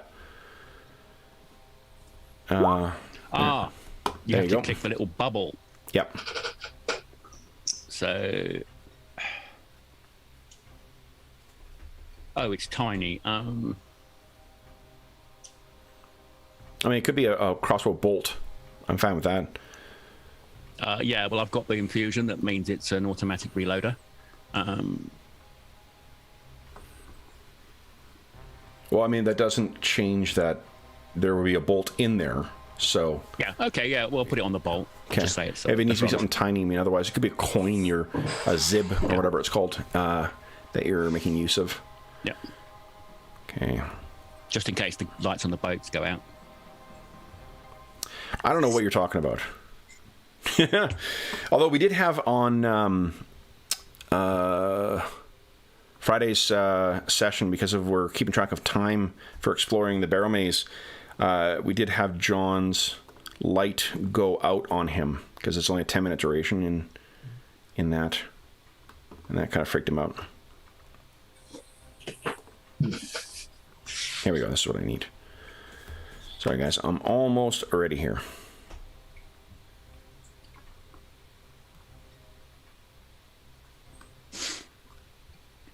Yeah, okay.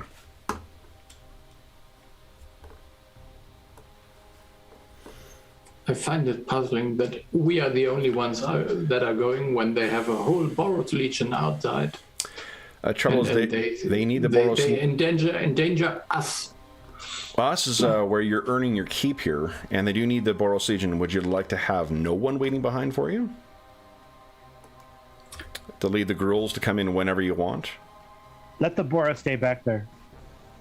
The Gruul and the Boros are not known to be on great terms at the best of times. Yep. So.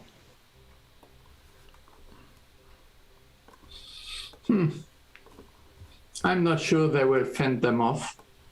To be honest, they will stand behind and try to protect something else. We have seen that.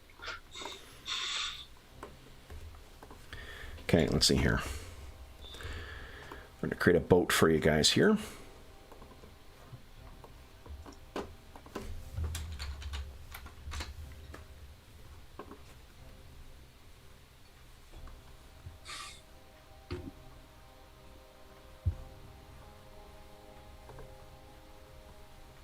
There we go. Oh, actually. Not going to be super accurate as far as the what do you call it? The magical boat will look, but it'll do for size. 40 and 40. 30 and 30. Okay.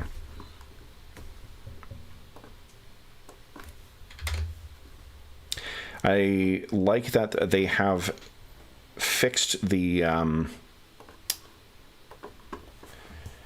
dynamic lighting in this now, so that it all works quite smoothly, or they've optimized it, I suppose, so that it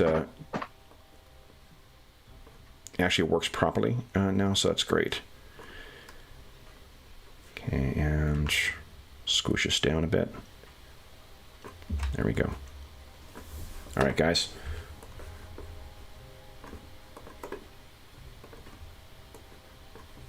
doctor.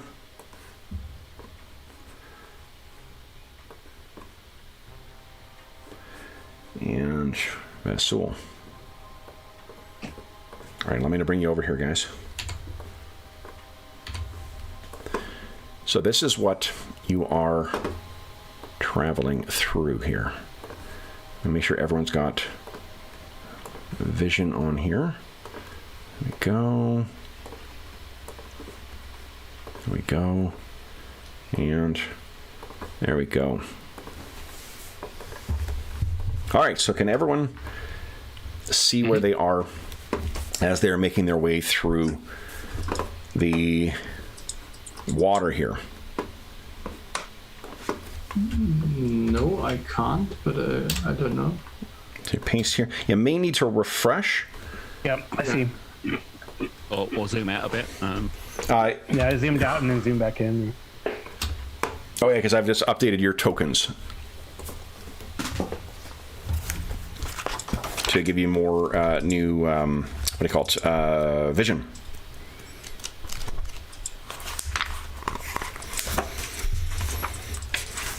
Can you see now? No, I just reload Roll20. So. Okay, let me see here. It did all this thing which it says determining scale sizes and so on, and it was in a loop stuck there. Okay. Nice. There seems to be a map now. Yeah. Now Awesome. it's- All right.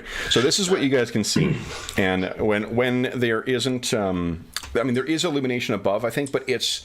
It is such that it's sort of like there's hazy bits above in this stretch of land, and then you can probably see. I'll put.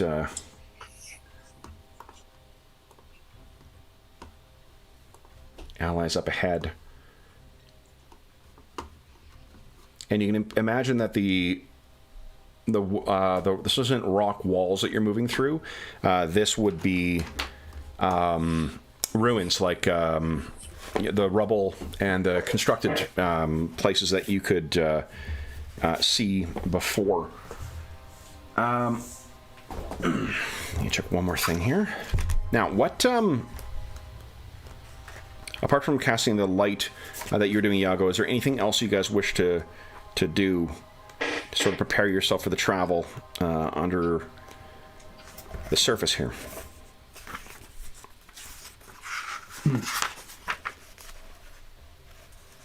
Do we need to grab supplies like food and all that, or? That's what you guys are on, the boat that has all supplies. Okay. Yeah. I think I have a lyre with me, and I will just make some boat music, some tune to Shanty. No, not a shanty. Maybe something more soothing, but more happy and not so dark. And well, just to keep our mind out of the danger. All right. Now let me go. Vasul, you have a +6 with your perception, and then you also have advantage when there is smell involved, right? Yes. Okay, so that means that your passive is like a 21. What you can... Oh, right here.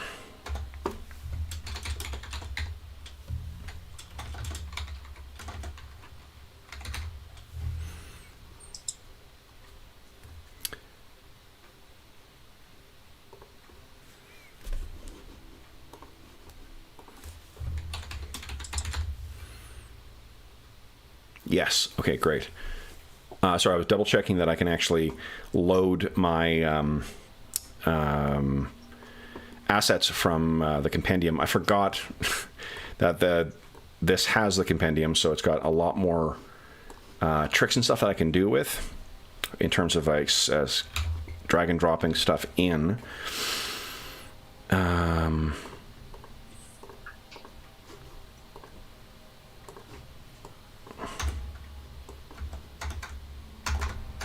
All right, guys, so you are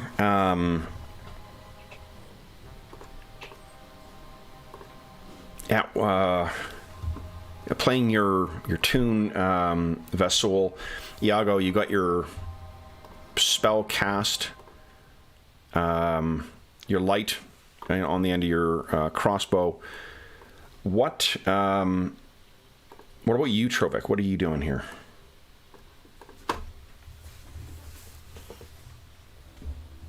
Oh, you have to be muted, Carl. Yeah, Trovik is just kind of watching, looking out. He probably is a bit. He gives a glare occasionally at Vasul for making a lot of noise. Okay.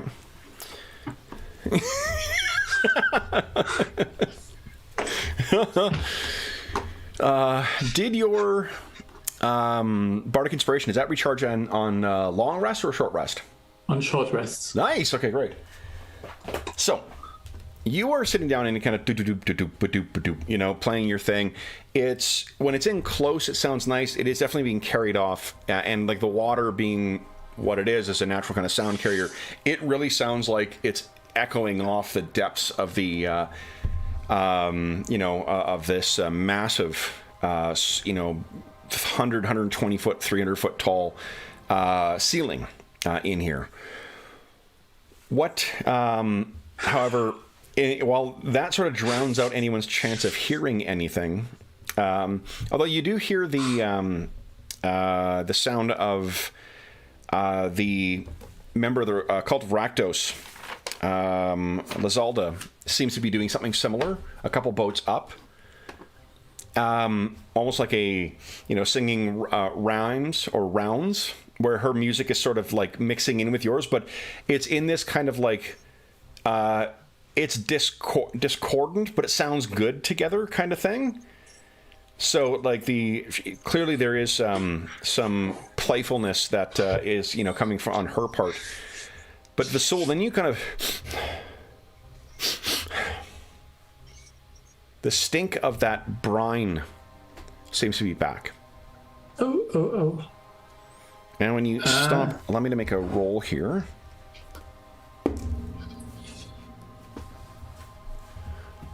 And it's being carried in the air.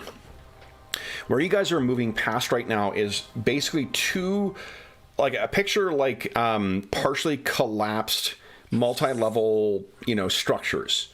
Like this is almost be like the Ravnica equivalent of like sunken, broken skyscrapers on either side. There's got to be levels, you know, beneath this thing, or layers beneath this, where their buildings, the different levels in the building have sort of collapsed in on each other.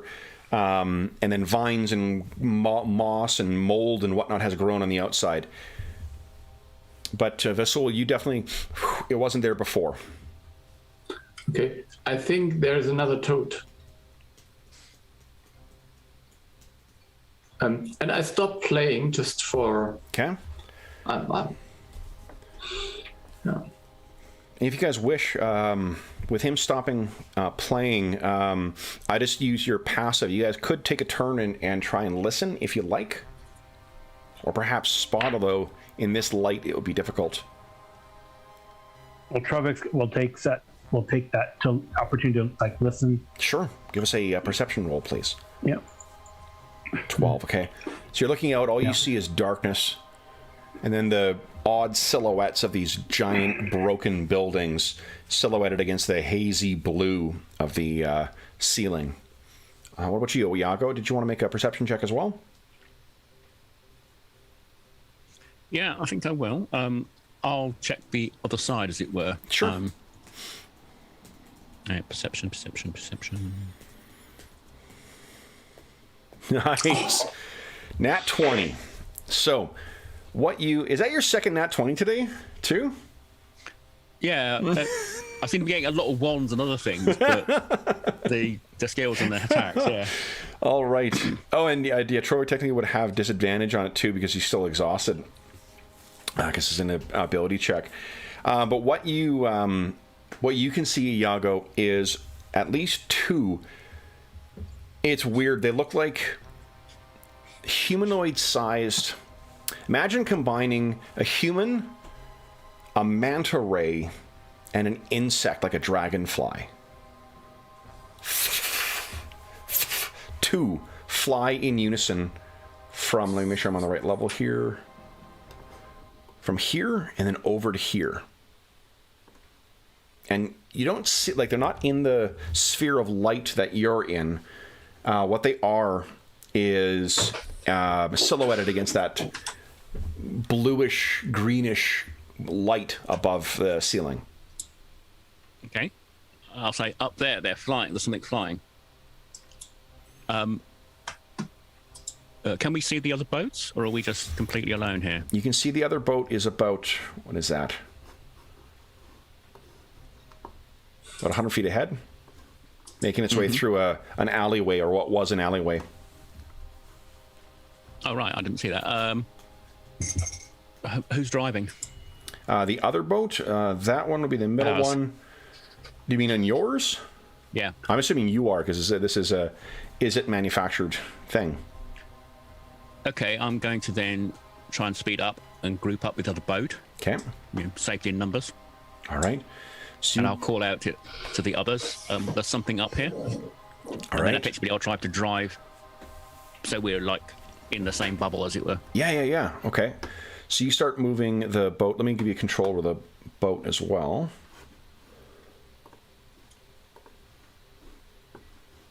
You can go ahead and move it to 40. Let's see here. Control by all players. All right. Everyone has control of the boat. Go ahead and move it 40 feet, so 8 squares.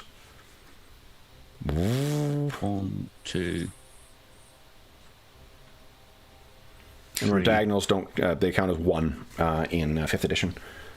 4, 5, 6, 7, 8. So they're 10-foot squares, are they? Yep. So you get to about Okay, so there. that's- You start speeding up. You see the other boat is moving forward. And that's when you hear the sound of a lightning plays out from right here and right here, very briefly lighting up the pitted and aged ruin of this, and the building begins to slowly collapse in between you two. Let me go to the thing here.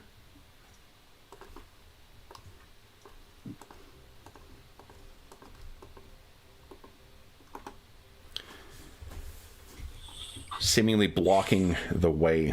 Now, would everyone kindly click on their token and roll initiative? All right.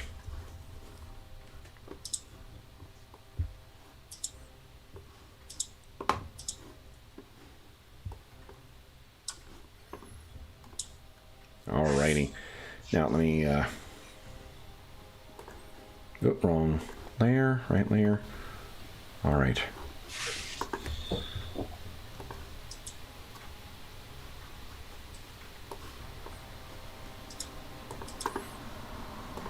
Okay. And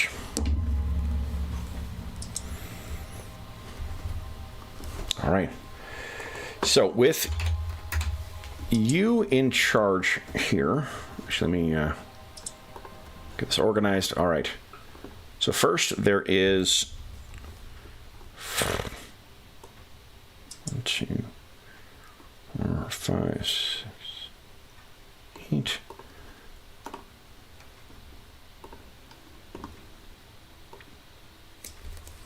One, 3, 4, 5, 6, 7, 8. All right.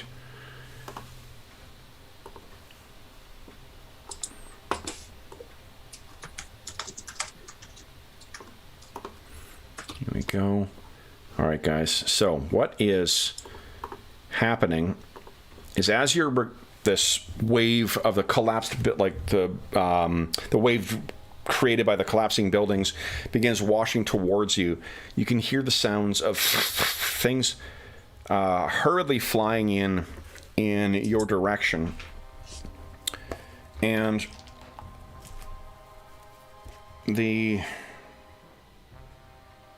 go.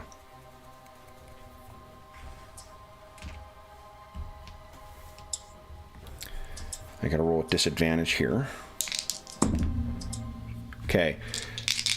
You can hear from off in this direction here, Iago and Trovic, the sound of this. It sounds like honestly, like a spitting sensation. And something has like sprayed something down. There's a glob of viscous fluid that lands. One lands in the water. Two land on the side of the boat. And there's hissing as it begins eating through the hull of this thing. And then it is Iago's turn. So Iago, here's what you can do. You can spend your turn to make a... I'll let you make a dexterity check with your proficiency bonus because of your engineering tools to control the boat so that the other two guys don't have to make dexterity saves. Or you can just take your action as normal, and then once the wave hits you, you'll all have to make dexterity saves. I'll concentrate on trying to keep the boat. Okay, so to turn it into the wake. Sure, it'll only be one round you'll need to do this. Go ahead and give us a dexterity. Let's give it a DC of 12. Okay, dexterity. And I think the engineering tools, awesome. So what it looked like as you like skillfully turn this thing into the wake and prevent the boat from losing control. I think I probably just reach forward, grab the tiller, or whether the tiller's behind, and just turn it. Yeah, it's probably got a tiller, so I'll just turn it so we're facing into the wave. Awesome. Yep, so we're not hit it goes up and down. Vasul and Trovic, he has spared you the worst of this thing. You still can take a bonus action if you like, Iago. Can I ready to shoot anything that comes in visual range? I don't think ready is a standard action. I think. Oh, yeah, it's a regular action, not a bonus action. I don't think you can ready a bonus action. Can I cast spells as a bonus action? You're gonna have to know your character. So what I'll suggest is that think about it for now. There are some spells and some abilities that come as bonus actions, but like we're not gonna pause the game for you to look up what they are. Just maybe take a look between now and your next turn and see if there is something. Then it is Vasul's turn. So Vasul, you can definitely I think you can actually see very, faintly in the dim light. Mm-hmm. There are things these things are about 30 feet up. They're human-sized, and again, they look like a combination. You can see there's like a soaring and slight beating, as if like a humanoid fused with the hood of a manta ray, but split out into two pairs of wings like a dragonfly. Okay, so this is. Does it qualify as a humanoid, or doesn't it qualify as a humanoid? What are you asking for? Because some spells only affect humanoid creatures. It has arms and legs. It looks like it, and so maybe. You know what? Why don't we do this? If you want to spend your bonus action, make it a skill check. Almost like a seek action in Pathfinder 2. It'll only be a DC, let's say 12. DC 12 for a history check. Or Arcana. History or Arcana, whichever one you like. Yeah, okay. So I will do a history, and I will just check whether my calm emotions would affect them. Okay. And let's see. So I'm here. Sorry. Just... So this would reflect your knowledge of Ravnica in general. Yeah, okay. So there's, even these things, they may not look normal. There's all sorts of reasons why that might be. Members of the Golgari Swarm become, bizarre and whatnot as they become infested with the moss. Members of the Simic Combine, readily change their bodies and stuff like that by fusing with different biological creatures or biological structures. It doesn't necessarily change them from being whatever the underlying creature that they actually are. Okay. So yeah, that would mean I can't reach them right now because they're too far up. Okay. Oh no! Wait a minute. 60 feet. I can reach them. So I try to calm them with my bardic. I don't know. Maybe just hitting a few chords on the lyre just to calm them. And then trumpeting through your snoot. Yeah. So which is it a 60-foot radius or? Yeah, no, it's 60 feet range and then it's 20-foot radius. So I could. Okay, so which one do you want to do? Yeah, I think I will pick one creature and hope that the other one is in 20-foot radius of it. Sure. Let's hope. So the ones you can see, it looks like there, and there's one there, and there's one there. Yeah. Which one are you thinking?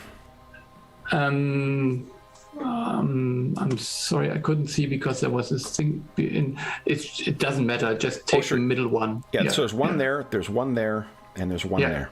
Yeah. Okay. I take the one here and hope that it will get to this one as well. Okay. Yeah. Let's see here. It is. All right. So let's hear. So you begin. Boom, this kind of magical chord hits.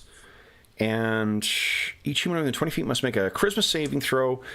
If it fails saving throw, choose one of the two following effects. You can suppress any effect causing it to be charmed or frightened.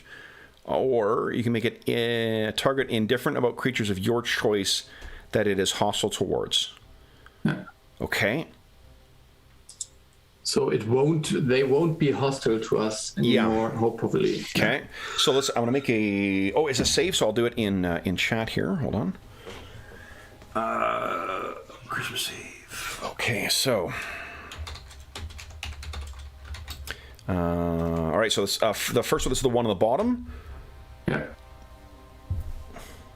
Success. The one on the top. A fucking nat 20. Jeez. Yeah. Okay, so yeah. So unfortunately, it seems, you know what, and I mean, I think in fiction it makes like these things seem to be to have something this organized. There's something more going on here, right? So it may very well be that it's not that your spell wasn't really effective; it's that they were so devoted to their task. So that's your standard action. You still have a bonus if you want to do anything, or is that it for your turn? Yeah, I think that's it for my turn because I don't think that the useful bonus action. Okay. No. Then it is Trovik's turn. Are you in Trovik? Trovik is muted. Trovik is not muted. No, I can hear you. So Trovik is going to hold his action, and when these characters get in the light, he's going to throw his javelin. So they're in the dim light right now. You'll just have a disadvantage on an attack. It's like I'll wait to get actually 30 feet. So right. Okay. When the light works, that's the short range within the short range of the javelin. Okay, sounds good. Then it is their turn again. So then let's see here. One is going to move 1, 2, 3, 4, 5, 6, 7, 8. Swoops forward, and then you can actually see it. There's like almost like a bellows in its throat that sort of opens and closes, and it horks this gob down towards the boat again. Misses the boat. These 1, 2, 3, 4, 5, 6, 7, 8. You're ready to action. Will trigger as you see one of these things swooping by. Go ahead and make your attack roll. Throw a javelin. Okay, so that's a 13. No rage right now. No range modifiers. So that's no rage either. So. No rage. Okay, I'm sorry. So that if you hurl this, it smashes into that ruined bit of building, but does not connect. It's very close though, and then this thing turns towards you, and it will. Again, kind of, and it horks out. It's actually in close now. Oh, nat 20. Hits the boat. And you see more of the hull is being burned away. And then... Because I hope everyone knows how to swim. It will... I have an idea about that. It hurls a javelin as well, too. There seems there's a brace of javelins at its waist with one of its hands. And that also, likewise, goes wide. And then 1, 2, 3, 4, 5, 6, 7, 8. It's got to curve around as well. It misses with its acid spit. And misses with a javelin as well, too. So it is not having a lot of luck with you guys. The javelins were being thrown at you, not at the actual boat. The acid spit seems to hit the boat. Those first two bits seem to be burning their way through down into the hull. Iago, or Dr. Cardinal, what are you doing? I'm going to try and cast Unseen Servant and tell it to try and scoop out and clean the acid off the boat. Okay. Is that going to work, do you think? Click on Unseen Servant. Let's see what it says.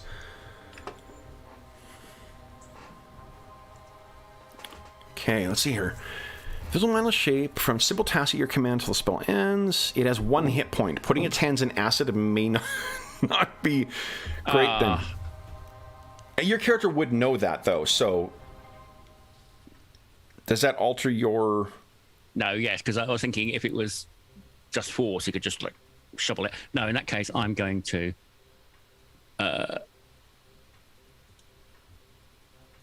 let the one nearest to the boat have a Chaos Blast. Okay. Chaos Bolt, sorry. Okay. And that is... how many first level spells can you cast per day? Or per long rest? 4. I'm down to my last one after this. Okay, great. Last first level, and I've got 1 second level left. Okay. And that is a... lightning or psychic? What are you thinking? I think psychic. Effectively, I'm trying to I'm sending some sort of psychic wave and try and heat up its brain or psychically damage it. Sure. So it hits. And I'm sorry, which one was it? The closer one or the further one? I think the one that's effectively I've got almost a straight line on. Mm-hmm. So it would be. The one, the closest one you said? Yes. Okay. Thank you. All right. So you pulse and hit that thing. It screeches, and it sounds like a mixture of as if the voice is hitting on 2 different octaves, like a human screaming, and then the kind of weird trilling pulsing you'd hear underwater, like a whale. Then it is Vasul's turn. What are you doing, Vasul? Yeah, I don't know if that didn't work. So they are a little bit closer now. So I would just try to do the same thing over again, but a little bit different. So I would use command on this one here. Okay. And try to use it as second level spell, so I can command the other one as well. Okay. And my command would be just fly away, leave us alone. Okay. Why don't you click on command? Yeah. Let's see how. So it's a 1-word. Fly away is 2 words. What's your 1-word command? Oh, yeah, come on. And I will point out, it's only a duration of 1 round as well, too. Yeah, I know. No. Yeah, but... okay, then it is away or go away. I don't know. It's just... Here's some examples of what you could cry. Dive. Flee, yeah. No, die would work. Flee should be. Flee is a good one, yeah. Okay. All right. So then, retreat, yeah, that would be more appropriate. Okay, nice. Then, so affecting 2 creatures, I need to make 2 saves. I think that's already prompted here. Their wisdom save is the same here. So here we go. So first one, it's failed. Second one, failed as well. Awesome. So you can see they both sort of jerk back. Do you have anything else you wish to do? No, I would just say to Trovik, attack the other one to the left, not those. They are flying away. Okay. Trovik, what are you doing? Oh, you're muted. I will follow orders and attack the one over here, I guess, but probably at a disadvantage. Nice. Okay. Okay. Oh, so close. I know. Stupid dexterity. You do have, I believe, 4 points of astonishing fortune left, don't you? Yeah, it's okay. Oh, no. We're down to 2 points because Vasul re-rolled his dagger strike. Yep. Then it is their turn. So the two that you saw, their wings snap to the side, and they make a quick turn here. 1, 2, 3, 4, 5, 6, 7, 8. They are zooming above you guys. And 1, 2, 3, 4, 5, 6, 7, 8. There we go. Yeah, that's right. Okay. And I think because they're fleeing, I'll make their full move. 1, 2, 6, 7, 8. They're actually going to fully carry on. And they've gone to the south, too. You guys. Then that last one is actually going to arc to the side. 1, 2, 3, 4, 5, 6, 7, 8. And it is trying to get real close. And it's going to spit again at the boat. God, nailed it. All right. Oh, it seems to hit right on the side of the hull, like the outside. And Iago, you look down and you can see that the side of that's eating right through. You may have a hole in your boat momentarily. And then it will throw a javelin at, I think, Dr. Cardinal, because you're clearly a member of the Is It? And he wants to get the person who might be able to repair this boat. You are nailed by this thing as it goes by. And Dr. Cardinal, you take 5 points of piercing damage. Then it is Dr. Cardinal. So presumably, because I do have the Tinkerer's tools with me, could I say I can just improvise a patch? I'd let you try and do that, yeah. And now, hold on, did you take your 5 points of damage? Yep. Okay. Yeah. Then, yeah, well, that's what you want to do? Yeah. So I have proficiency with them. Okay. So go ahead and give us I think, intelligence and Tinker's tools, please. So leap down. This is only going to be a DC... well, that's the int, and then that's the... Well, no, okay, so, Mo, you should be able to click, you just have to select what skill it uses. You should be able to click directly on the Tinker's tools. Everything is automated in this character sheet. So, where are you here? Hold on.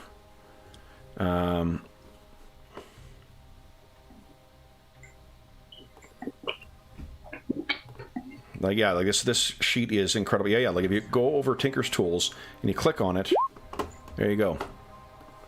All right, okay. Yeah. So just hover, and it's already set to intelligence with Tinker's tools. Okay, Mo, you need to look up. Yep. Look up where the Tinker's tools is underneath. It's already automatically set up for you. Oh, sorry, in the... Yep. Sorry. That's okay. Go ahead. Make a roll. Yeah, okay. Make a second roll with that. There you go. All right. So what do we see as you're sealing this thing off here? You can see sort of grabbing stuff out of the back of his pack, and he's sort of reaching down, and there's probably sparks and sort of like whirring noises as he uses some of his tools. Yep. As he's sort of like hurriedly trying to like probably patching it. He's patching it with dried rations or whatever he can pick out. Sure. I think you probably have a bunch of extra bits and bobs in your pack or whatever. Then Vasul, your turn. What are you doing? I don't care if it makes any more noise. I will just trumpet at it and using my thunderclap thing, and it makes a loud noise, probably trying to hit it. Okay, so thunderclap is each creature in 5 foot radius. Oh, each creature. Yeah. So, I mean, your character would know this too. Like, if you wanted to run to the front... No. That would be... No. That would be disastrous. No. You're trying to fix the boat, and then Vessel stomps on it and it breaks. Yeah, so then I would use just vicious mockery at it and hope it understands me. I don't know. Awesome. Okay. So there's... Oh, wrong thing. Yikes. All right. Let's see here. They do not have a very good save. Let's see. Oh, terrible. So this thing, you reach out. Vesul being the, the fairly, the way you present himself for easygoing Loxodon, I think it's quite a shock to see him turn his, hateful mind towards this and actually injure this creature. Trovik, what are you doing next? Trovik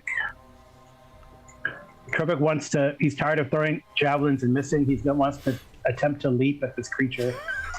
How high is it in the air, though? Actually? It's low. I've been picturing it zooming right down. It was trying to get to shot under the boat. The good thing is like a standing jump, because obviously I can't run 10 feet. I can leap half the distance of my strength, or half my strength distance. So it's 9 feet. Awesome. That's easily enough. Yeah, I know he's going to land in the water, but, it's just spread up. Okay. So I think it's leap across. Yeah, it's a strength check, I think, for grappling. It's up to you. I mean, it's automatic unless there's like an obstacle, or maybe in this case a special circumstance. Oh no! So what I mean is, if you're trying to are you trying to hit this thing, or are you trying to grapple with it? I'm just gonna try to. Oh, grapple might be more interesting. Grappling's pretty easy to manage in 5e too, because I think it's just maybe grapple it and then gore it, right? Sure. Yeah. So yeah. Grappling is it counts as an attack, and you do have 2 attacks this round. If you're making multiple attacks with this attack replaces one of them. Oh, wow. You make a strength athletics check versus their strength athletics or dex acrobatics. Okay. So let me tell you what their. I got a +3 on this, so they get. I got a 17. Ouch. In total, but given it gets a athletics check. So close. Now, do you want to spend? You've got 2 points of astonishing fortune left. You could spend those to. I'll use my gruel charm, I guess. Oh yeah. Wait. Okay. Wait. Are you inspiring us? What about him? Yeah. If I may, so if he is re-rolling, I could actually give him bardic inspiration. So bardic inspiration is what, a bonus action? Yeah, so basically it's free, but I have to say it before he rolls, and before we know whether it succeeds. So I can't give it to him after. No, yeah. Here's what I think, guys, is that we're all like learning these characters as we go. And you had a bonus action that was still left over, Vesul. I think if you saw this thing zooming down, you saw Trovik sort of like leaning back. His great axe down is gonna.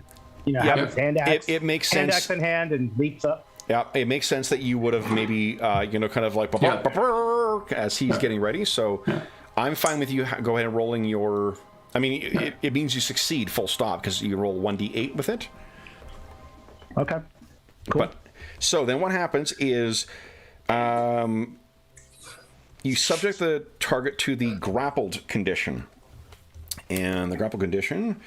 Speed becomes 0, so you're about to splash into the water with this thing. Yeah. Condition ends if the grappler is incapacitated. Now, you still have your bonus action and you have extra actions. Well, I can attack with my. So if I grabbed him. Yep.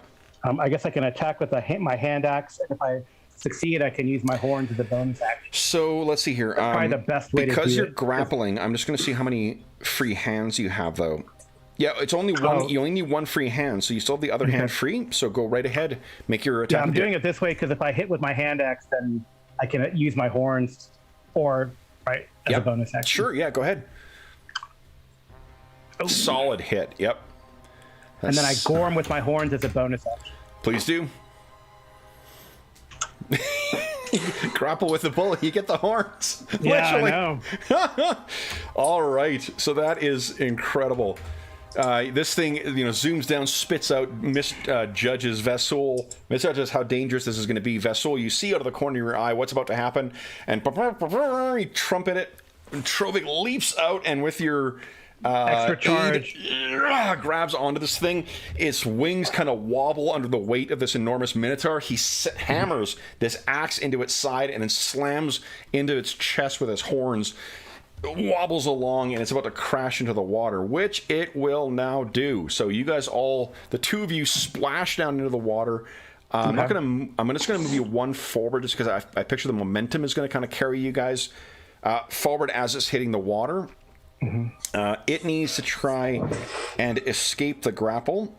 So it needs a strength or dexterity acrobatics. I'll use its strength check, and I'm just going to roll in chat or athletics check for that. Beat my 15. Oh, it's contested. Okay. Yeah, contested. So I'm going to use athletics. It's a little better. Yeah, strength and athletics. Oh, yeah. Well, actually, so grappling, you always need... It's only when you're escaping that you get to use the optional one. So you, wrestle this guy down. You're splashing around in the water, and I think you're beginning to sink below. Yep. The others realize what has happened. They shake their head, and they're like, ugh. And they will go 1, 2, 3, 4, 5, 6, 7, 8. Start making their way back. I know there's not, at least I don't think there is like a turn radius thing in 5th edition, but I can't help but still apply that. So they're starting, they've swooped around and are both coming back, and they are going to, I think, turn their attention on our resident Loxodon here. So we got 2 javelins coming down from one of them. Now, let's see here. That is neither of those. I don't. 15 AC. Does that hit you? Oh, just enough. All right. So Vasul, you take 4 points of damage as one of them grazes you, and then the other one throws down nat 20 and a 18. So nat 20. I think it is what, max damage in this? Or is it double damage for... Double, I think. Don't you roll twice? Yeah, you rolled... Okay, yeah, roll twice. All right, so damage... But you only modifier only 1, so you roll just 2 dice. Okay. So 7 points of damage from that critical one. Catches you right in your shoulder as you're trying to get away. And then 8 points of damage from the other one. Iago, you seem to have secured the boat for now. And these things seem to have changed their tactics. They seem to be attacking you as opposed to the boat now. Iago, what would you like to do? Or Dr. Cardinal, forgive me. You didn't go to 6 years of Is It College to be called Mister. Sounds like a Canadian engineer telling you he's chartered. I'm going to fire the Chaos Bolt with my remaining level 2 at the injured one. So that's the one. Okay. Firing into melee is nothing in this edition, I don't think. No, I think he means this one here. Oh, the injured one back there. Okay, yeah. Yep. So 5 and a 3 is lightning or fire. Oh, and that's actually a miss too. Yeah, it is actually, unfortunately. Yeah, shit. You could spend astonishing fortune. There's 2 points of astonishing fortune left, or do you guys want to sit on that? I think I'd like to sit on it in case someone gets really badly injured. Okay. So you lash out, and that unfortunately misses. Then it is, and as a reminder to you, you guys could spend 1 point of astonishing fortune to roll with advantage when you don't have advantage. So you spend 2 points to re-roll or 1 point to roll with advantage. Vasul, I think, unless Iago, do you have any bonus action you want to do? No, I don't think I've got anything that really is appropriate here. Okay. I think most healing spells are bonus actions, aren't they? Well, I've got Spare the Dying, and I do have... Do you not have Cure Wounds? I have Healing Word, and I've got 1 shot of that left. Oh, okay. Okay. Yeah. All right, then. So I'm keeping that. So then, if you got nothing else, Vasul, your turn. What are you doing? Yeah, I think I will just use my Vicious Mockery again on this guy here. Okay. And then next thing as bonus actions, I will give again inspiration to our Minotaur. Nice. So Let's see whether this works. Go. Oh, I gotta make a save, I think. It's because it automatically. Okay. And I only have a 1. Let's see. Boom. Oh, just enough. Dang. Okay. So, Trovik, you got inspiration again. Trovik, what are you doing? I'm going to basically, like, I have the axe palmed like a razor, and I'm just slashing back and forth. Sure. So I attack with my axe. I'm going to check what the rules are for holding breath, too, because I think his thing's going to... Oh, see, suffocating.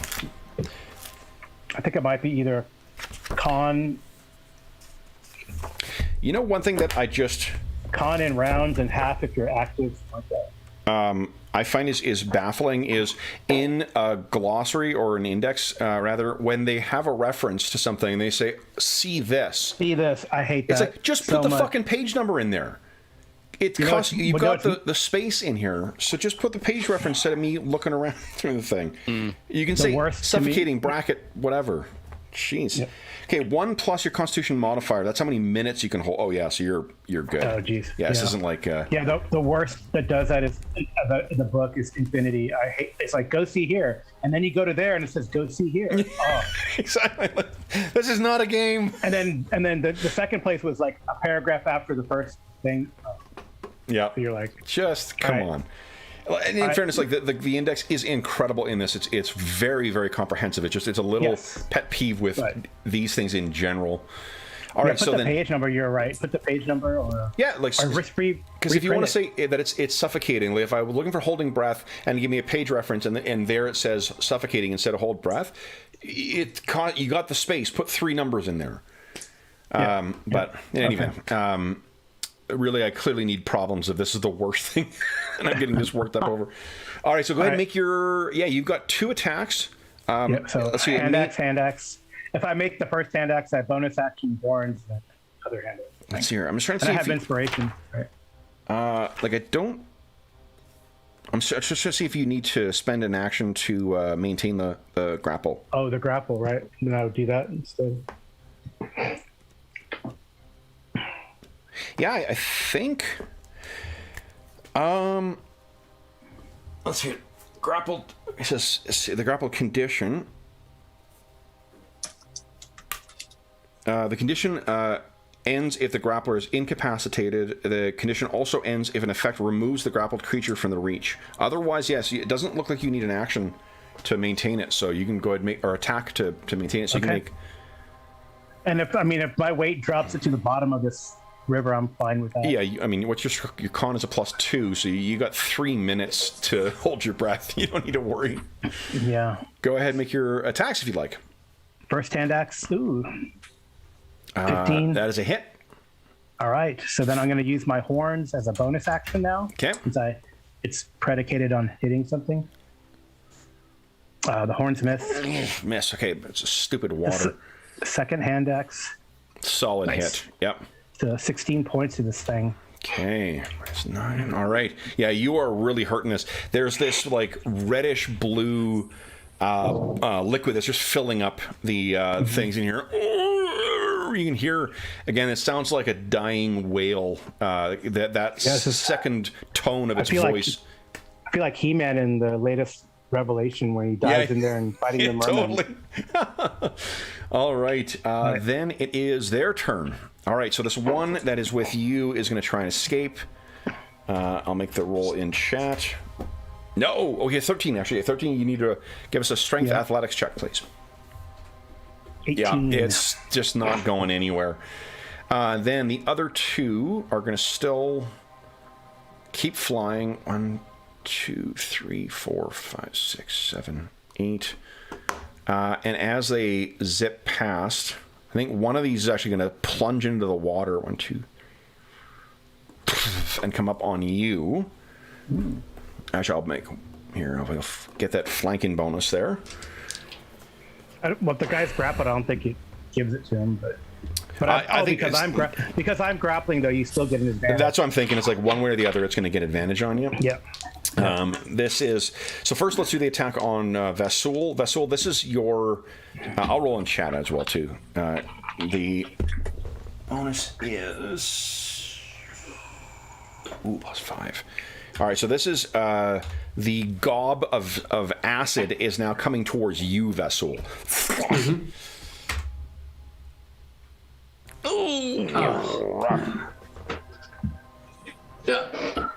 Hits you. Here we go. You take 8 points of damage, of acid damage, and then it hurls a final javelin towards you. Whoopsies. +5. Go and misses. Over, plunges into the water. The one that's coming up behind you, Trovik, it has advantage on this. So first one, that's good enough. You take, from this first one, you can feel something plunge into your back. You take 4 points of damage. And then it hurls this viscid acid at you as well. Hits, and you take... Dice are rolling very slow today, too. 10 points of damage. Then it is Iago. So what I'll do is I'll put a little blue dot on the things that are below the surface of the water. Just so that you guys know what you can see and what you cannot see. All right. Iago, what are you doing? Dr. Cardinal, I should say. Vasul, do you need healing? No. Just get rid of this creature. Okay, I'm going to reserve my final spell, so I'm just going to shoot him with the... Cross. Whoa! Nice shot.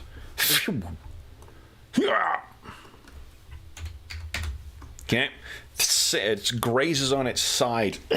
And again, you see that spray of bluish, reddish blood. Anything else, Doctor? No, that's not really anything I can do, because we're to be more or less sitting ducks in the middle of the boat. I assume the boat's not moving at this point. I've killed the... Yeah, it's sort of like drifting up and down right now. Vasul, what would you like to do? So there's no danger of the acid eating through the hull anymore. I'll just quickly check. For now, no, you're good. Okay, yeah. Just a minute. No, not a minute. Just a moment. Okay, so I'm going to cast Hold Person on this. Oh, nice. Oh man. Yeah, so I'm casting at level 3. Holy smokes. Come on. I mean, we are getting killed otherwise. Paralyzed for the duration. Yes, I think across all editions, this is an outstanding spell to use on flying creatures. Especially when they're flying above water. Mm-hmm. Paralyzed. So I suspect they may have some aquatic... Cannot move or speak. Awesome. All right. So then, wisdom save for this thing. So it's +1. Yeah, and I'm sorry, I can get another, because I cast on third level, so I can target this one as well if I can see it. If I can't, then I can't. I don't think, because they're below the water, because you're back on the boat, I don't think there's a line of sight there. Okay, yeah. Well, it just says that they must be within 30 feet of each other, and it doesn't say you have to see them. Okay. So I'd let you try and target a second one too, yeah. Yeah, okay. Okay, so this will be the one, this is my save for the one that's in the air right now. Yeah. Fail. Because DC 14, isn't it? Yeah, it should be. Yeah, I think yours DC is a 14. So fails. That means the other one, those wings that were so nimble and allowing it to move around, stand rigid. So this will be a concentration spell. So remember, in 5th edition, you can keep concentration on one spell at a time. One spell. Yep. And then, target a humanoid you can see within range. Yeah, you're absolutely right. Okay, so the other one, it doesn't matter, but this one is absolutely going in the water. Then it is Trovik's turn. Unless, Vasul, do you have anything else with your bonus action? Just because I don't like it on this, I think I'll move over here. Okay. Yeah. Nice. Then it is Trovik's turn. So you're grappled with one of these things, and this other one came up behind you and hit you. Trovik's gonna rage now. Nice. And just kind of like a shark in the water, going to probably reckless attack and frenzy. Yep. So I'll do. I don't know. Maybe I should just all out gore with the horns. If I get an extra attack, doesn't matter, right? Mm-hmm. Yeah, I'm fine with that. Okay. You get 2 attacks right now. Yeah. All right. So let's do the horns against the one that's injured. Okay. Here we go. Okay, that's 9 points of damage. Yep. Wow. So that actually, you pull it forward, and you can hear the crunching as your horns finally puncture through its ribs. And you pull back, and your vision is lost, partially in a swirl of this thing's blood as it dies, and partially as you drift or lose yourself to your rage. Go ahead and make your second attack. So I guess I'll have this be the bonus action then. Yep. As a free action, you can let go of it. Yeah. Okay. Okay. Bonus. Or maybe I should grab that up. That works so well. I should grab that other guy. I don't know. I'll just horn him. I can't really think. Okay. All right.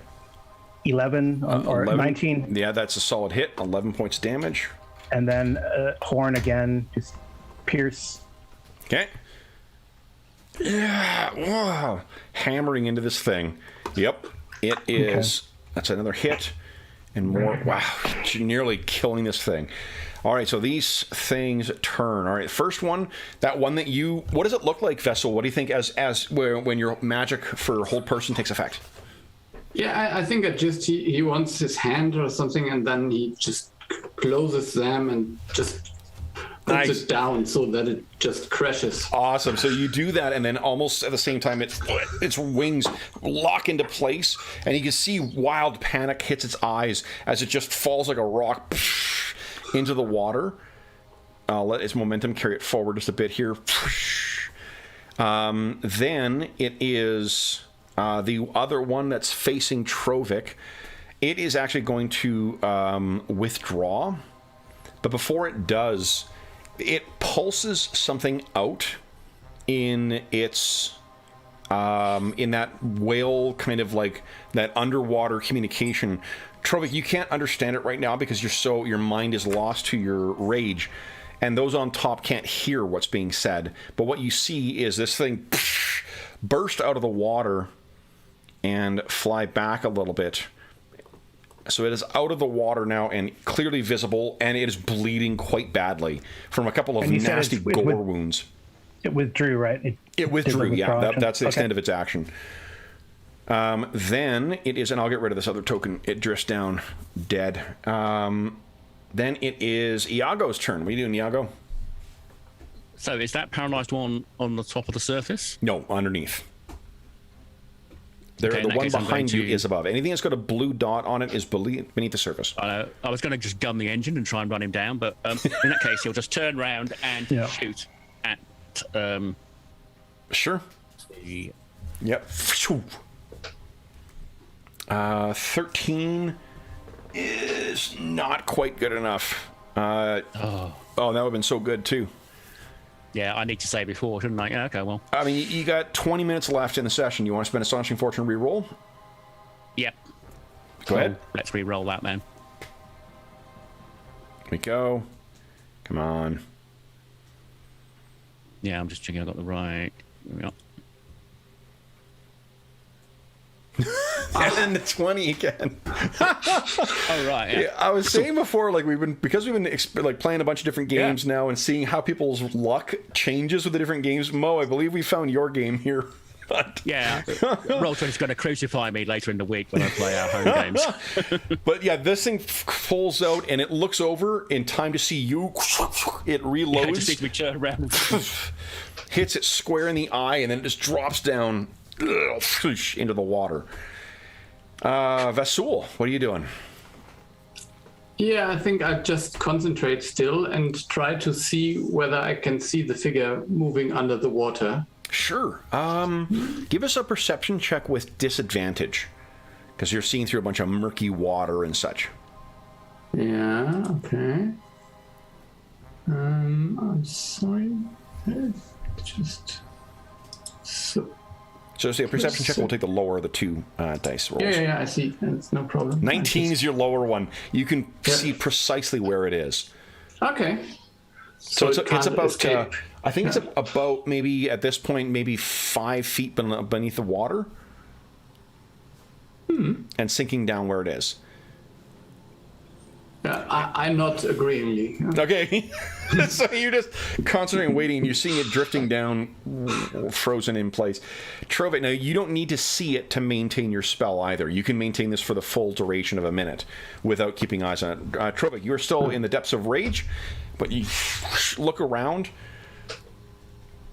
Yeah, I think you can see that thing is about the same depth that you are right now. So I'm going to swim towards it. Okay. And hack at it. Okay. Go right ahead. Now, I think... Okay. Hold on here. The under... Okay, so because this is a swinging weapon, we weren't doing this before, but dagger, javelin, short sword, spear, or trident do not suffer disadvantage. Everything else suffers disadvantage. So because you've got advantage and disadvantage, I'm just going to negate them. Cancel out? Yeah. Yep. So whatever your roll is here. So just the first one. Yep. It's a miss. It's a miss. So, you know what? So I think it also... I know this is not... They did expressly, counter that you don't count advantages and count disadvantages, but because it's paralyzed, I think you have advantage attacking it as well. Oh, I think it's vulnerable, or that's... Yeah, attack rolls against a creature have advantage. So I'm going to say you've got advantage on your attack on this thing still. Because two things are giving you advantage. One thing, I know for those listening at home, I know that's not how they've ruled it, but I don't really... When have I ever really cared how people tell you how to play their games? So, yeah, you get in. Yeah, that's one hit. You still have 2 more attacks. Yeah, I'll do the horns as a bonus action. Okay, that's what I mean. Yeah, your bonus action. And then that's... Yep. Okay, wham. And then as my extra attack, I'll stab it again. So we don't have to get all those complaints about... swinging weapons underwater. Yeah. Fine. But this is an advantage then with the 22. Yeah. Ooh, that's a good one. That's with the a horns. good 12. Yeah. Holy shit. That one is dead as well. All right. And Trovik eats it. No, I'm just kidding. So with them defeated and their corpses now drifting down, you are able to bring yourself up to the surface. You guys can see Trovik breach above the water. Big snort of water comes from his big nostrils. Yep. What do you guys wish to do?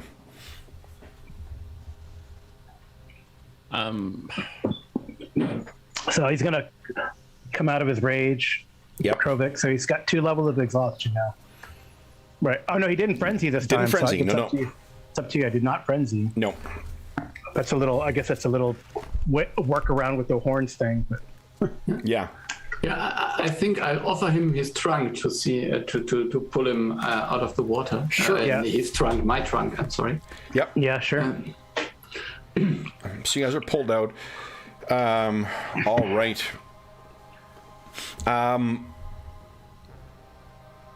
I think now that you guys have stopped here, Vasul, you'll be the first one to hear this.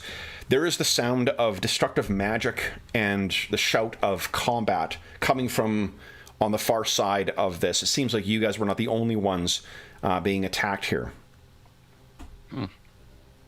But as you drag yourself out and sit down, Trovik, it seems, well, I guess first off, what do you guys wish to do here? You guys are looking a little banged up. You seem separated. Where this building has collapsed, it's separating you from the rest of the group, and it sounds like they are in combat as well. Yeah. Do those bodies just sink, or they float to the surface? Or? They are sinking. Okay. Yeah. Not gonna. Well, Maybe move to the map. Yeah. I'm going to Sorry. move the boat over to the blockage and see if we can find a way through. Sure. Now, I do have this urban infrastructure, but that's only if I'm trying to find blueprints. But I don't know whether it means I might have a better way of seeing. Which is Okay, click we on. can get through Oh, here or sorry, you not. did click on it. Okay, let's see here. So the basic knowledge, but Yeah, obviously you we know don't what have you the do? blueprints. Why don't you give us an intelligence or a engineering tools professional? Let's see if you can navigate the sucker through the actual building itself. Okay. Well, I'll assume. Oh, easy. So yeah, you guys are able to make your way through this. It is. You can picture what this, you're navigating through an uneven, there's a multiple gap you think we collapsed can get layers. So through? like you're having at one point to make your way through from one level to the next through a broken bit in it, what was its floor. But thankfully, you are able to then reunite with your allies. And while it was as soon as you guys come into view and you can see the two boats with their lights on them, all of the members of the expedition seem to have survived. Some look a little worse for wear than others, a little beaten up. But no one is dead. And the thing that, as soon as you come into view, you can hear. Who would say this? Oh, I think Volkos says, I knew they'd save the supplies. And you guys are making your way up towards them. Above you, there's the vaulted ceiling that's giving some light down as well. And the member, what's his name? If I think Volkos again, the Ember Mage. Did you get a look at them? We burned them down as they were attacking. Tried to sink our boats. Oh, I did not just get a look at them. I got a taste of them. Tastes like chicken. No, I kid. I describe them. Insect-like creatures, humanoid, spit out acid. It may Make not it surprise. Very, very lemony chicken. It may not surprise you to learn that the collective opinion is that these are creatures of the Simic Combine as well. Now, Mizzix... Is she hurt? Mizzix is hurt, actually, yeah. She's actually cradling one of her fish crow things. Okay. It seems to have been hit by some kind of acidic thing. Well, I can cast healing on it if we have to. Yeah. I was going to do the same, but you can do it. You could. I'm pretty much out of spells at the moment. Yeah. So I would actually cast Cure Light Wounds on her and say, well, nothing is proven yet. Okay. So as you get kind of closer to her, she... I'm trying to get this resized here. There we go. She looks up at you, Keep away. I could help you if you let me. Yeah, she looks up at you and looks down at this thing, and with it limp at her side, it really looks more like a salmon with insect eyes and wings than more than the bird before. But she looks down at this, and you see a softening in her face, and she says, Do what you can. and holds it up towards you. Yeah. So I cast Cure Light Wounds. What does it look like as your spell manifests? I think he would just do something like I don't know, like he's orchestrating things to come into place or something like that. Sure. So you're sort of moving something as if you're conducting. There's you can see the signature of like white mana forming around your spell, and then it infuses down into this thing, and then it sort of like first it flops like a fish out of water, and then it spreads its wings and kind of like shakes in a wriggling kind of wet kind of way, and she says, "Oh, you're up," and sort of like brings it in and hugs it and looks up and says, "Thank you. You're not as bad as we were led to believe." And the Volkos then sort of steps in and says, "Not so fast, Mizzix. These, from what Trovic described, these are your people attacking." And she looks over and says, "So he's attacked us before." And Trovic, it's at that point that you know what, you remember there was that pulse. There's that weird way that these things spoke to you. They had a voice that could be heard above water, and then that pulsing kind of not trilling, I guess, I don't know, like almost singing voice, whale-like underneath. And you can remember now what it said. And it said to you, "This domain is not yours."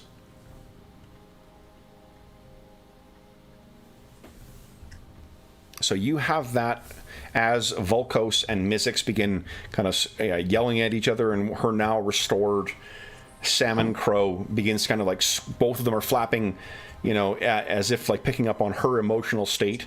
Her brief moment of gratitude towards you, Vesul, is lost as she is angrily yelling at Volkos. You guys will all have, before we call it a session, you guys will all have an opportunity to spend. You're gonna have a short rest. So if there are any hit dice you want to spend or any other spells you want to spend, the expectation is you will make it to the Boros camp afterwards. But we might as well get that done.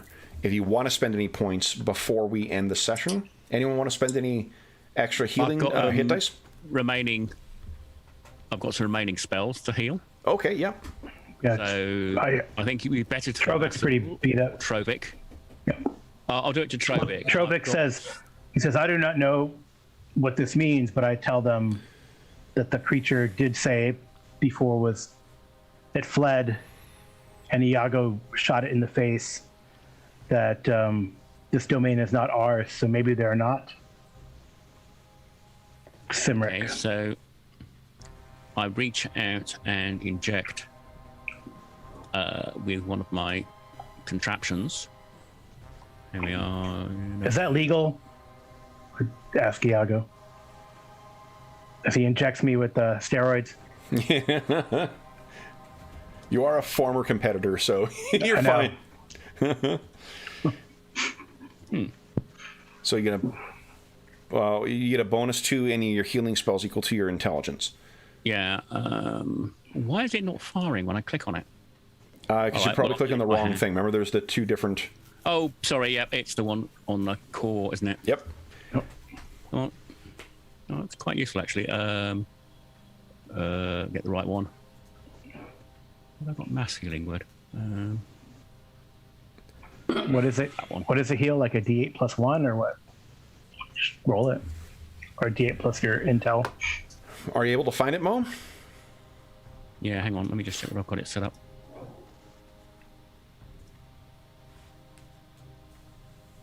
Oh, I've got to set it up as an attack spell. That's why. Well, no. If you click on that, it'll still roll properly, and you do it as healing, not attack. That's why it's set up that way. Oh yeah.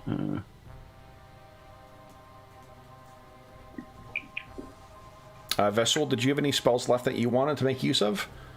Yeah, I would just. I think I would use my hit dice and just save the spells. I don't know. Okay. 7. Oh, sorry. The thing popped up and I didn't see the pop out. Okay, so there you go. Healing word, so 7. So you're Trovic, you heal 7. Nice, and Vesul heals 10. And I'll heal one of my hit dice too. Okay. Let's see how your hit dice does. Come on, Trovic. Well, I'm back to 40 out of 50. how I started. That's still pretty good. Combat. All right. Yeah. Then, with you guys in a bit, having all collected together and ready to make your way to the Boros encampment beneath the surface, we will bring this session to a close. So, for those listening at home, thank you so much for joining us for session 2 of our ongoing Ravnica game. As is always the case, if you have any comments, questions, or concerns regarding the session, the campaign, or the game we're playing, please do not hesitate to leave a comment in the comment section of the video, and I'll endeavor to reply in a timely fashion. You can also find a link down below to the Dungeon Musings Discord server, where all of us are active. We have channels dedicated to this campaign, every other campaign we have on the channel, as well as a bunch of other great channels, like finding a group, like information about conventions, online or otherwise, like getting suggestions for setting up on virtual tabletops or streaming games, all sorts of great stuff, all sorts of great people. You are more than welcome to join us over there. In addition, you can see down below there is a link to something called Heroes Save Villages. That's the charity fundraising campaign we run on the channel. It benefits the SOS Children's Villages International Charity, a really terrific organization active in over 130 countries that benefits over 80,000 orphan and abandoned children from around the world. To date, we've raised over $5,000 this year alone for the kids who benefit from SOS Children's Villages International, so we're very grateful for everyone who has donated for that. We also have our next charity raffle will be on December 1st.